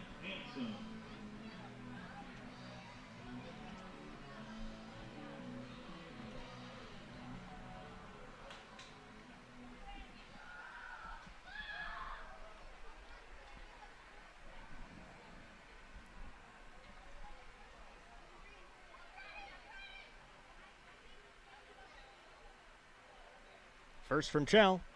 Inside corner for a strike. 0-1.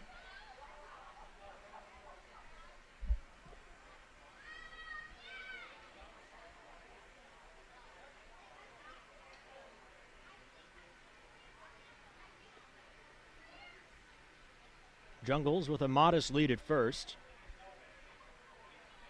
Haven't seen much running from the Springers. Here's a drive in the air, high and deep right center field. Going back, Fredenberg, still back, looking, and it's gone! A 2-run home run for Brian Hansen. The Springers extend their lead to 6-0. And the 2-out rally comes to fruition.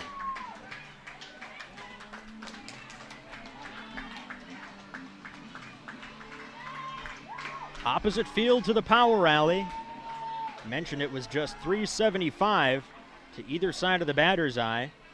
That's where you want to hit it here at Joe Schlepper Stadium.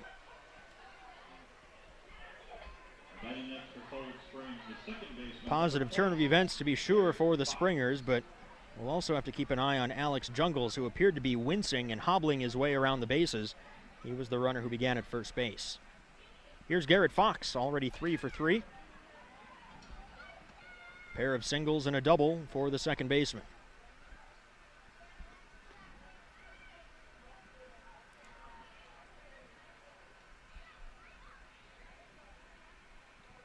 Chell's 0-1. Misses low, the count is even. No more throwing in the Anoka bullpen. We'll take that to mean that whoever it was is either warm or they're letting Chell go long in this one. 2-1.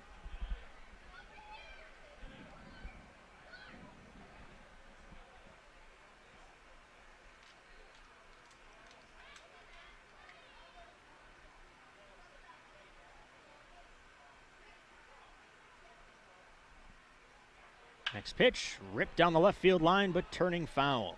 Banging off the side wall. That's where the bullpen is.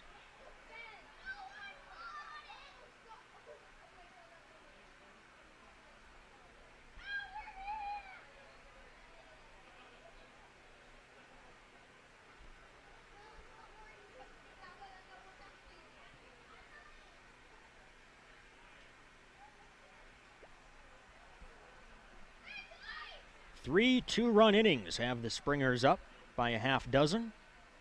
2 in the second, 2 in the third, and 2 here in the sixth.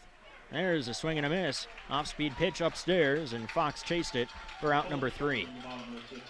But the 2-out rally is started by Alex Jungles and finished by Brian Hansen and his 2-run home run. On to the 7th we go. 6-0 Springers. You're watching PrepSpotlight.tv.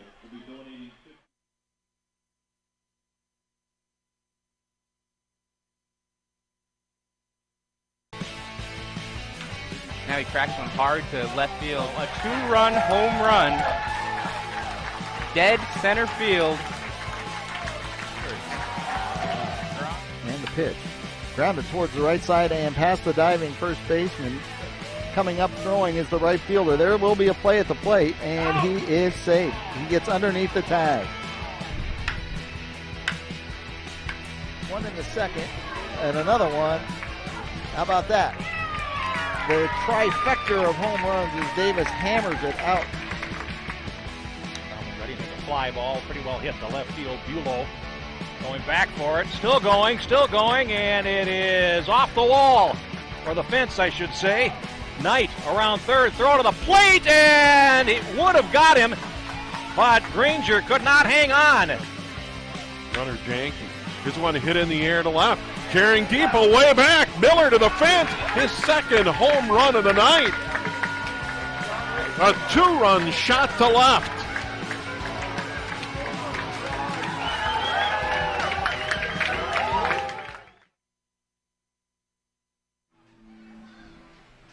On to the 7th inning. Anoka Bucs looking for a rally. They trail 6-0 now to the Cold Spring Springers. Bucs got their first couple hits in the 6th inning and loaded the bases, but left them full. It'll be Billy Herdzina leading things off. 5, 6, and 7 due up against Pennick. Ball and a strike the count to the right-handed hitting third baseman who's gone down looking twice today. High chopper to short. Second hop for Barth, and the throw on to first is out number 1.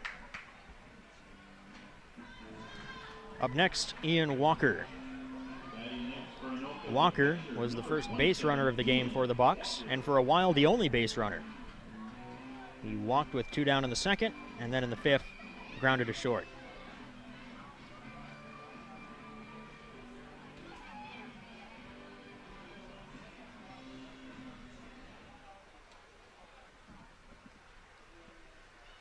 First pitch at the knees for a strike.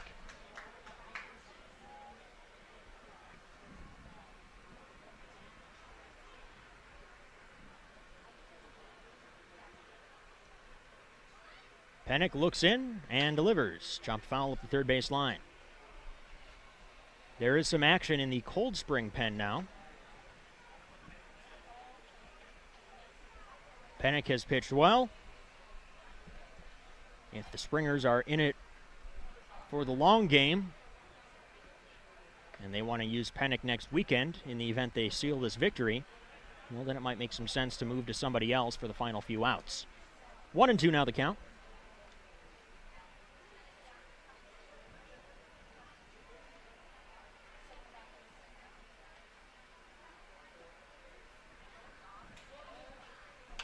In on the hands, lifted foul and out of play.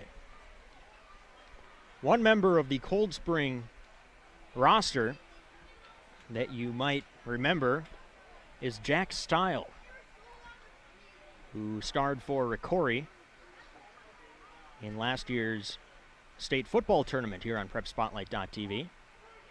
Strike 3 called on the inside corner. I think Walker was trying to request time, but it wasn't granted.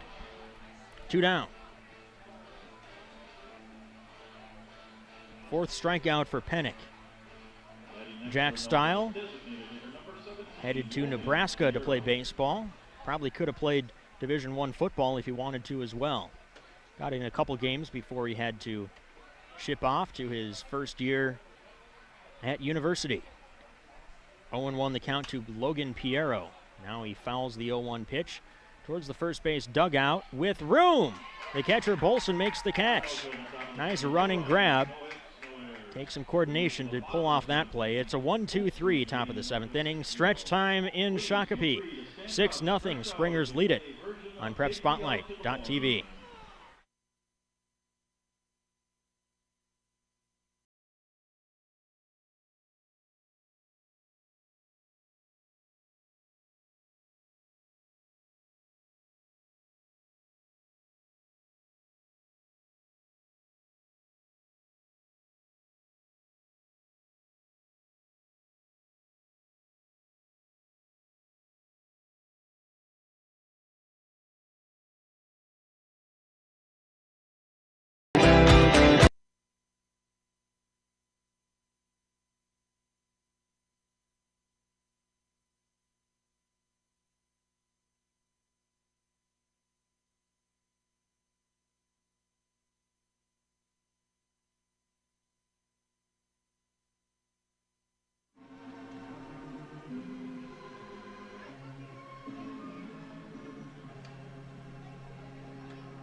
Fun to hear "Take Me Out to the Ball Game," something we have not been able to say enough this 2020 summer. 6-0 Springers leading Anoka as we head to the bottom of the 7th inning at Joe Schlepper Stadium in the Minnesota Baseball Association Class B State Tournament. This is Eric Bramer. Thanks for joining us. And we encourage you to stick with us after this game concludes for the final few innings of the St. Michael-Chanhassen game. That game was suspended on Friday night in the middle of the 6th inning. Chanhassen up by a score of 6-2. So you should get a couple exciting innings out of that if you haven't had your baseball fix for the day. In the 7th, it'll be 3, 4, and 5 for the Springers. Barth, Dempsey, and Bolson against Carter Chell. Chell, frankly, out here a lot longer than I would have expected him.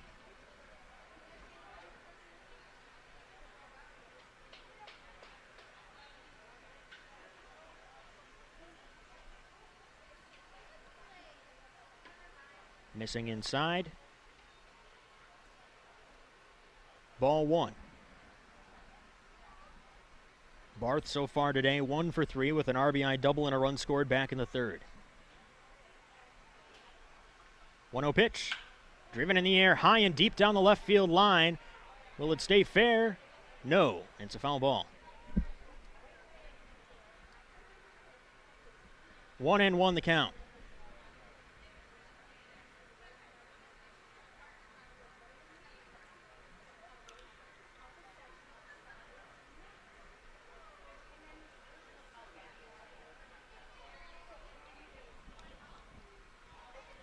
Josh Barker got the start tonight for the Bucs. Missing in, 2-1. Barker had been dynamite, primarily in a relief role in the regular season, but didn't have it tonight. 4 runs on 6 hits in just 2 1/3 innings. On the hook for the loss right now. Breaking ball that you could see slide way out of the zone from all the way up here. 3-1 the count.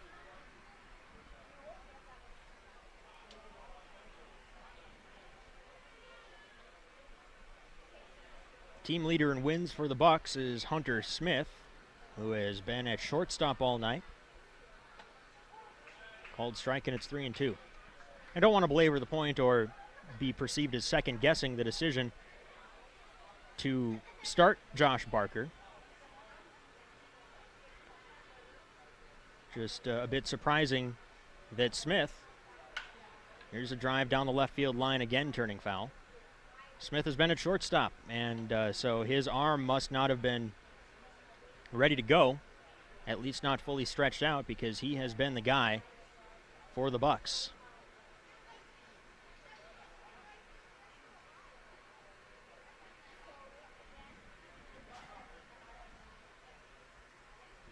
With 2 strikes, a pull shift on with 3 infielders on the left side for the right-handed hitting Barth. Payoff pitch, misses wide. Leadoff walk for the Springers' third-place hitter. And that will prompt a mound visit and perhaps a pitching change for the Bucs.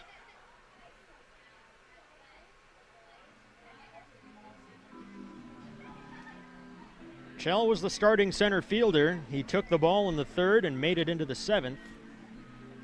No move yet, but if this is the end of the line, he pitched pretty well. Yep, and they're going to make a move. Shuffling around the starting 9 again, it appears, with the left fielder, Van Krevelen, part of the mix. So we'll step away and get the changes sorted out and be back after this on PrepSpotlight.tv.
Now pitching for Anoka, number 19, Dalton Hoffman. Next up, The swap on the lineup card is Dalton Hoffman coming on. He'll be the new pitcher on the mound for Josh Barker, who was the starting pitcher and had since moved to first base. So we've got some defensive shuffling with the black-on-black numbers. It's going to be a little difficult to sort that out for you, but we'll get the changes for you as soon as we can. First pitch swinging is Joe Dempsey. He lifts it foul, first base side, and onto the warning track. It falls harmlessly out of the reach of Trent Fredenberg. So Fredenberg evidently is back at first base where he began the ball game. And Chell, presumably, is back out in the outfield. Yes, he is in left field. And we assume Van Krevelen now is in center. We'll go with that until we are proven wrong or hear otherwise. Called strike on the outside corner. It's 0-2.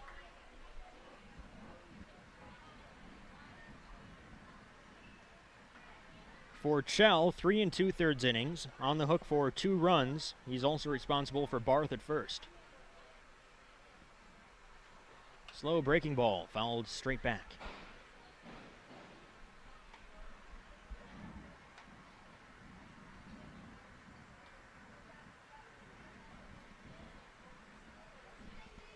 Chell allowed 5 hits with 2 walks and 2 strikeouts. Breaking ball upstairs, 1-2. Dalton Hoffman actually leads the team, I should say, in games started with 7. This is his 9th appearance. In 43 2/3 innings, he has an ERA of 3.3. Headed for the parking lot on a few hops. Looks like it's headed for my car. Hopefully we're all right.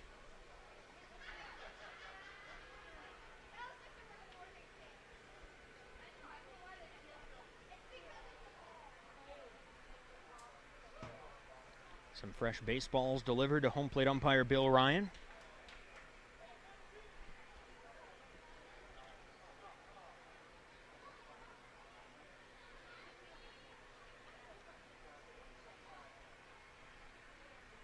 One, two. Jam shot towards third. They'll go to second for 1. On to first. Out at first base. 5-4-3. The double play. Herdzina to Wells to Fredenberg. He races the leadoff walk and closes the book on Carter Chell. Close play at first. Base umpire John Feisen said he was out.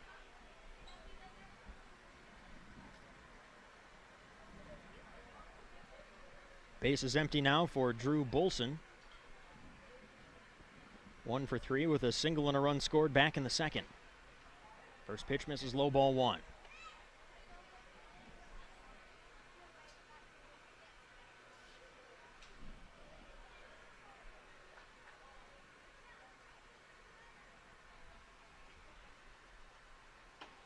Slow breaking ball over for a strike. 1-1 the count. No runs on 2 hits for Anoka. 6 runs on 11 hits for Cold Spring. Lone error in the game was committed by the Bucs. Just a bobble in the outfield that turned a single into a single plus an error. 2-1 now the count.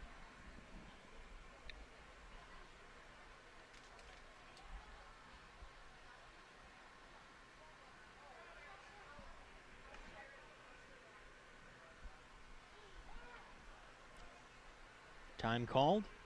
Requested, I believe, by the catcher Walker, who needs to adjust his shin guards. Or maybe even wipe some sweat off his palm. 2-1.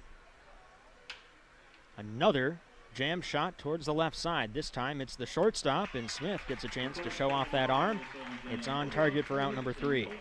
Leadoff walk is erased on the double play. Dalton Hoffman does a nice job, and we head to the 8th. Still 6-0 Springers. You're watching PrepSpotlight.tv.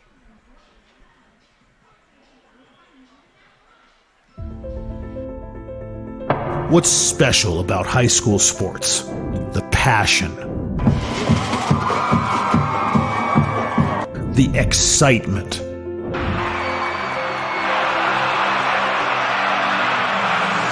the memories. Now a 3 at the buzzer. Good! It's good! DuBois wins it for the Rebels. It's about impacting your community, connecting your business to this audience. This is where your customers live, where they shop. This is their circle of life. This is where your business should be. Connect with your best potential customers. This is your invitation. Get in the game.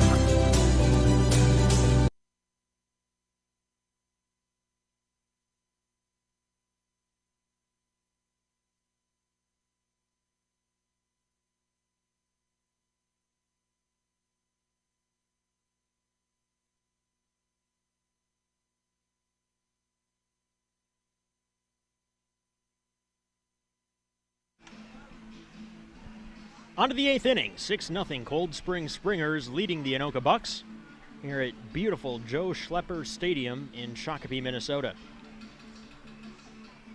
In the 8th, it'll be 8-9-1 due up for the Bucs, trying to get back in this ball game. Their best chance, really their only chance, came in the 6th inning when they got their only 2 hits of the ball game and a walk low to the bases before Nick Pennick got out of trouble. First pitch is a strike. Hunter Smith, 1 for 2, has one of those hits. In fact, the first hit of the ball game for the Bucs. It led off the 6th inning, and he got as far as third base. 1-1 now the count.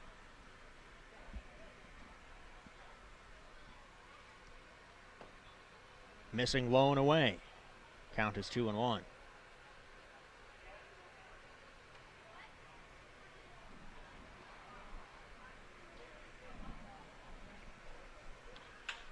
Off the end of the bat, chopped towards short. Charging is Barth. He throws on the run and got him.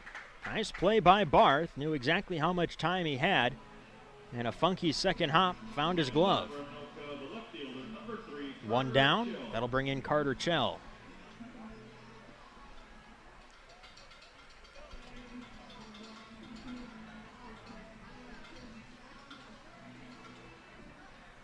Chell 1 for 2. Singled on the heels of the Smith base hit. For a while, it looked like the Bucs were cooking. This was when it was still a 4-0 game. Got the tying run to the plate, but couldn't scratch anything across. 0-1 to Chell, low and away.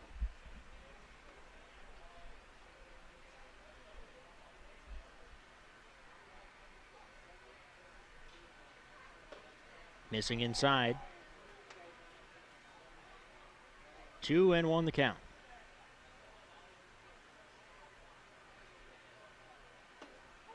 Called strike, and it's 2-2.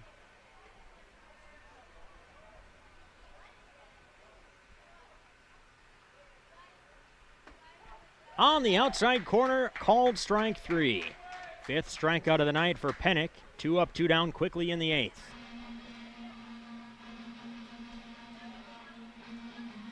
Strangely, 4 of the 5 strikeouts have been looking. And I don't think the strike zone has been overly generous. He's just been hitting his spots.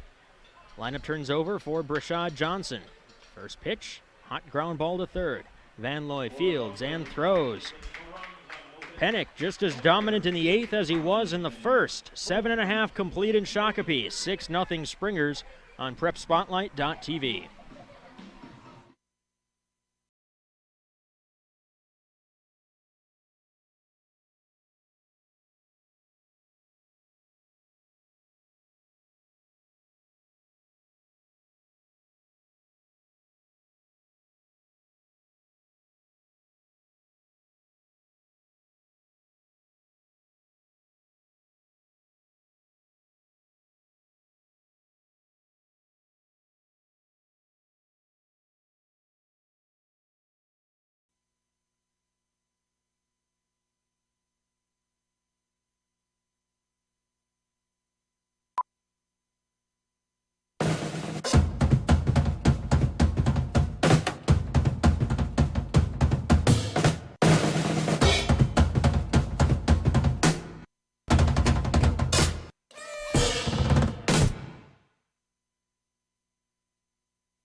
Bottom of the 8th inning coming up, 6-0. Cold Spring Springers on the verge of a victory over the Anoka Bucs. And it's a new pitcher in the game for the Bucs, Logan Piero. Piero had been the designated hitter for the pitcher's spot. So this should be an easy enough move late in the game. He'll just bat for himself, provided he's able to complete this inning. Dalton Hoffman was numerically the most effective pitcher for any team. He faced 2 batters and got 3 outs. His line is complete and about as tidy as can be in the 7th inning. He entered with a man at first, nobody out, got a double play and a ground ball, and that was it. Piero at the plate is 0 for 3. He would be due up 6th in the top of the 9th inning, and he hopes he gets that chance. Up first, he's got to retire the Springers and keep this a 6-0 game. Drew Van Looy, the 6th place hitter, leads things off. First pitch fastball misses upstairs, ball 1. Van Looy 1 for 2, RBI single and a walk to his name so far. There's a strike. 1-1 the count.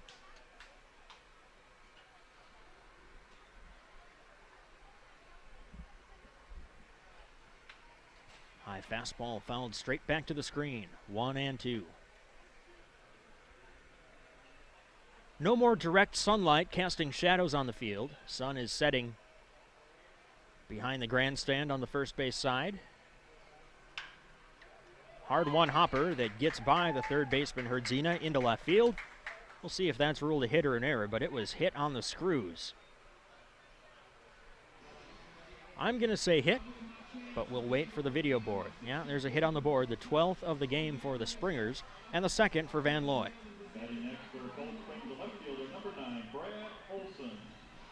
Brad Olson up next. He's 0 for 2 with a sacrifice bunt to his name.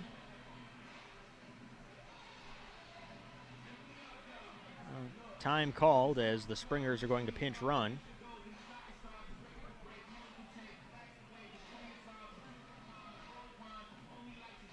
It's going to be Nate Hinkemeyer coming on for Van Looy.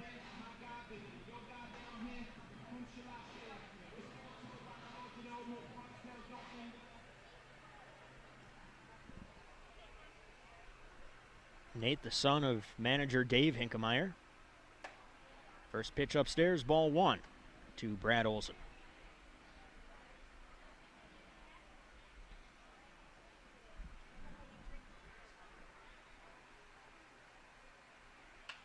Inside out swing, lifted foul and out of play down the third base line. 1-1 the count. Again, the winner of this game will play next Saturday at 4 p.m. against Elko. We'll have that here on PrepSpotlight.tv, so we encourage you to stay locked into this tournament. Always a lot of fun watching some really high-quality baseball. Fouled out of play over the third base dugout, 1-2. We also encourage you to stay with us on PrepSpotlight.tv. If you go back to the main page after this broadcast concludes, in hopefully less than a half hour's time, we will have the conclusion of the Friday night suspended game between Chanhassen and St. Michael. Fastball up, and the count is 2-2. Chanhassen leads that one 6-2 as they prepare to bat in the bottom of the sixth inning. 2-2 coming from Piero. Fouled off again, out of play. And another hot smash headed on a hop towards the parking lot.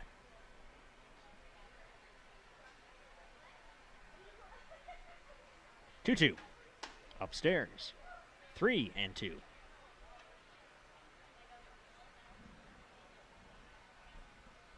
Springers have led the whole way. They scored the first 2 runs of the game in the second, added 2 more in the third. Here's a ground ball through a wide open right side of the infield. First baseman Fredenberg was holding the runner on and was unable to make the play. So back-to-back singles begin the 8th inning. Olson on the board with his first.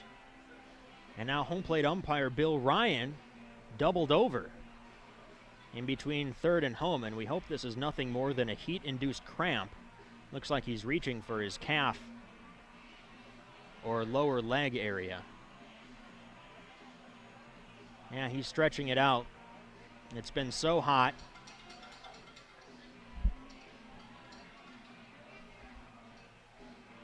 He sticks his tongue out in exasperation and now stretches out his legs. We'll just assume it was a cramp. You can see he's sweating through his blue umpire shirt. And he gets some water from the Cold Spring Bat Boy.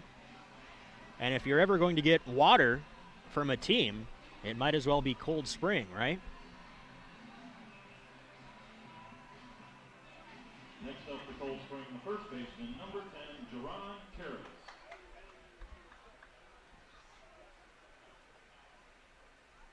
Here's Jaron Terrace, 0 for 2. Run scoring sac fly back in the second.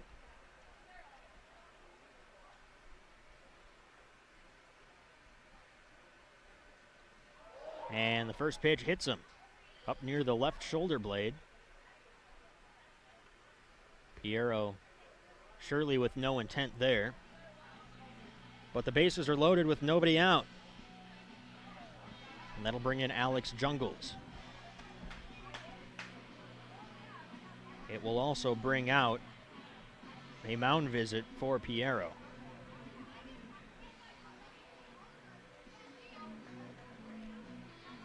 It hasn't all been well hit.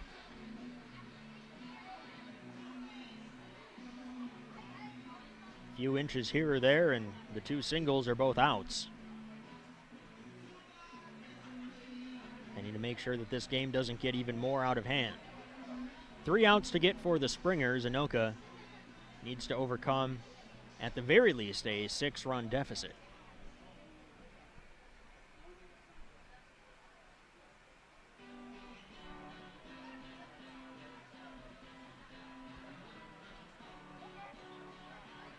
The lights are now on at Joe Schlepper Stadium as the afternoon turns to evening.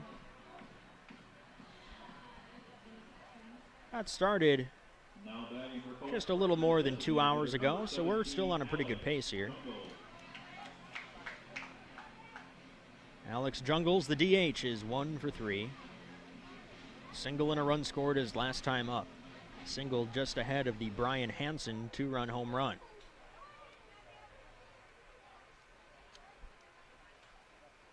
Extra base hit would really put this one on ice. First pitch misses badly outside, ball one.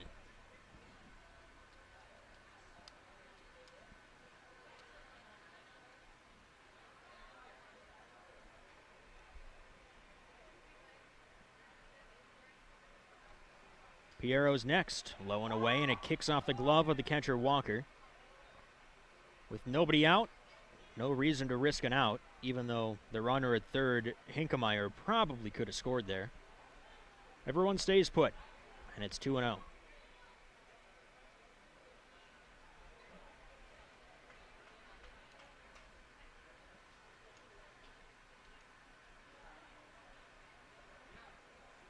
Next pitch, inner half for a called strike.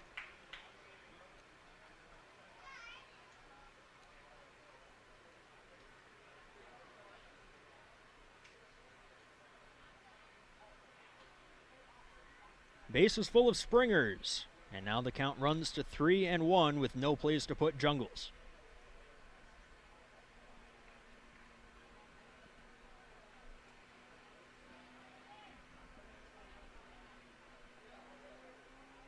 Piero stares in, the 3-1 pitch, lined right back up the middle into center field. Hinkemeyer scores, everyone moves up a base, it's an RBI single, and now the throw in goes all the way to the backstop. Another run comes home. That's Olsen, who began the play at second. 2 more runs and an 8-0 Springers lead. Things just getting away from the Anoka Bucs right now. No huge innings, but the fourth 2-run inning. Still nobody out with 2 men in scoring position. And a second visit out to the mound means that there's going to have to be a pitching change. Piero faced 4 men, didn't retire any of them.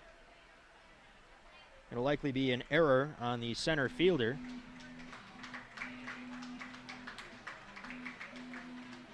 And what do we got going here? Fredenberg is swapping out gloves.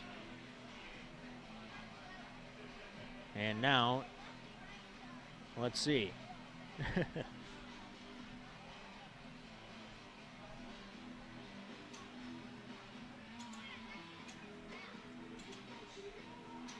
Well, it looks like it is going to be Hunter Smith pitching.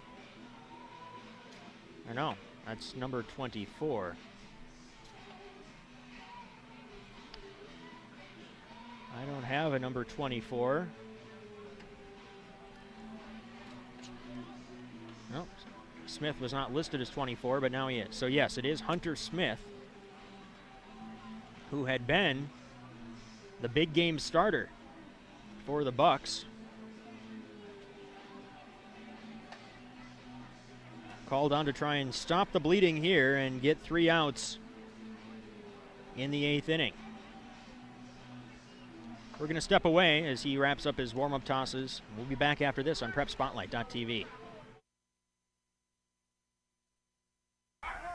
Runner Janke.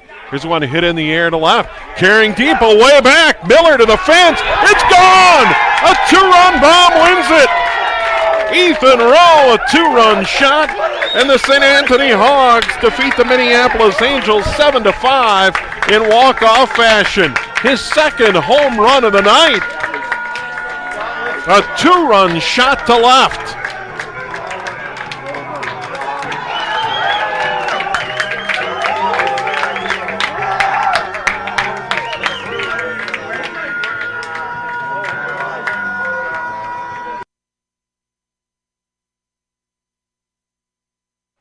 Right out of the break, it's going to be an intentional walk to Brian Hansen to load the bases with nobody out. If this gets to a 10-run margin, the game is over. So, to get to a 9th inning, Hunter Smith will have to prevent the 2 runners in scoring position from scoring. Here's Garrett Fox with the bases juiced. Infield in, outfield also, apparently in a few steps. First pitch misses upstairs, ball 1.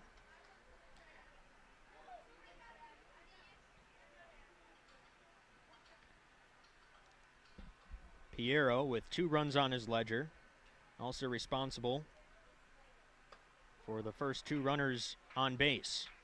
There's a strike, 1-1.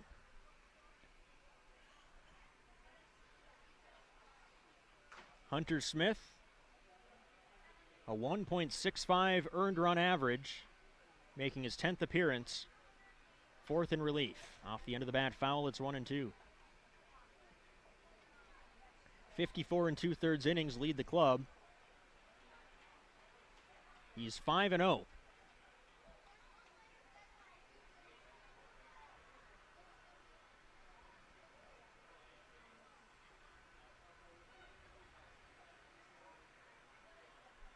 One, two, up and away.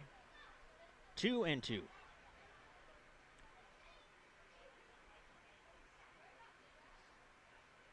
Smith listed on the roster we were given as number 21, but he's been wearing 24 at shortstop all day. 2-2, in on the hand, served into shallow center. Coming on is the center fielder. He makes the catch. Tagging from third, coming home is Terrace, and the throw goes up the line. Now nobody there at second. Now they've got the runner Jungles in a rundown, and he gets to third base safely. It's 9-0, and the mercy rule is now 90 feet away.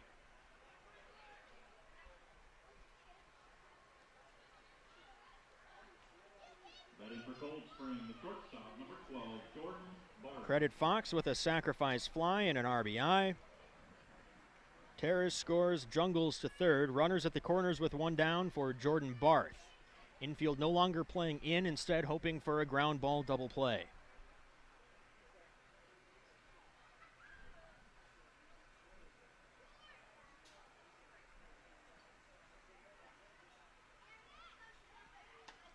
First pitch is a strike.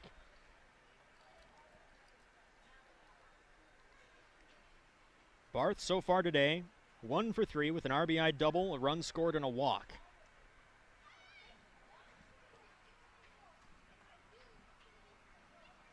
Oh, 1, low and away.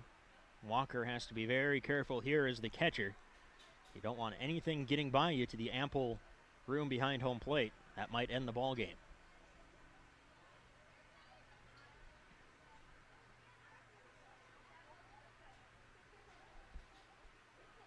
Smith sets.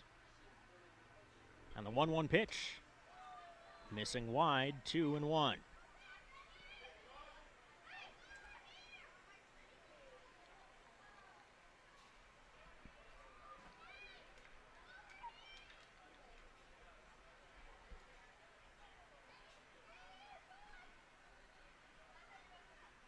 Jungles at third base, trying to score and end this ball game. 3-1, now the count to Jordan Barth with Joe Dempsey on deck.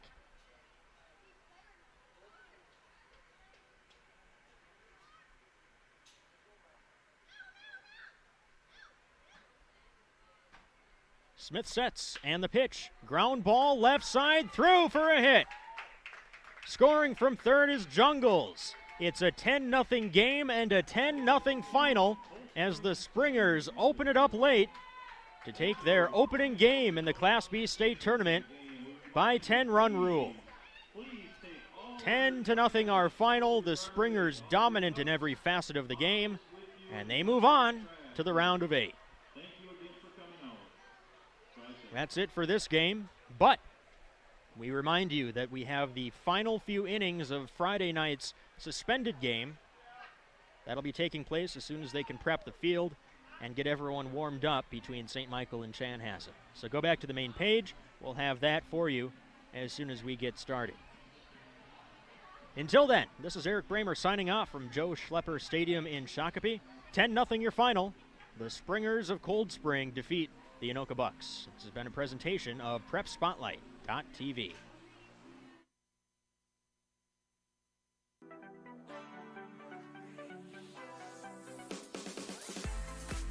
The 2020 Class B Minnesota Amateur Baseball Tournament is brought to you in partnership with the Minnesota Baseball Association and presented to you by Xfinity. Xfinity X1 is the hub for all things sports with the Xfinity Sports Zone. And Wings Financial. We're for people like you.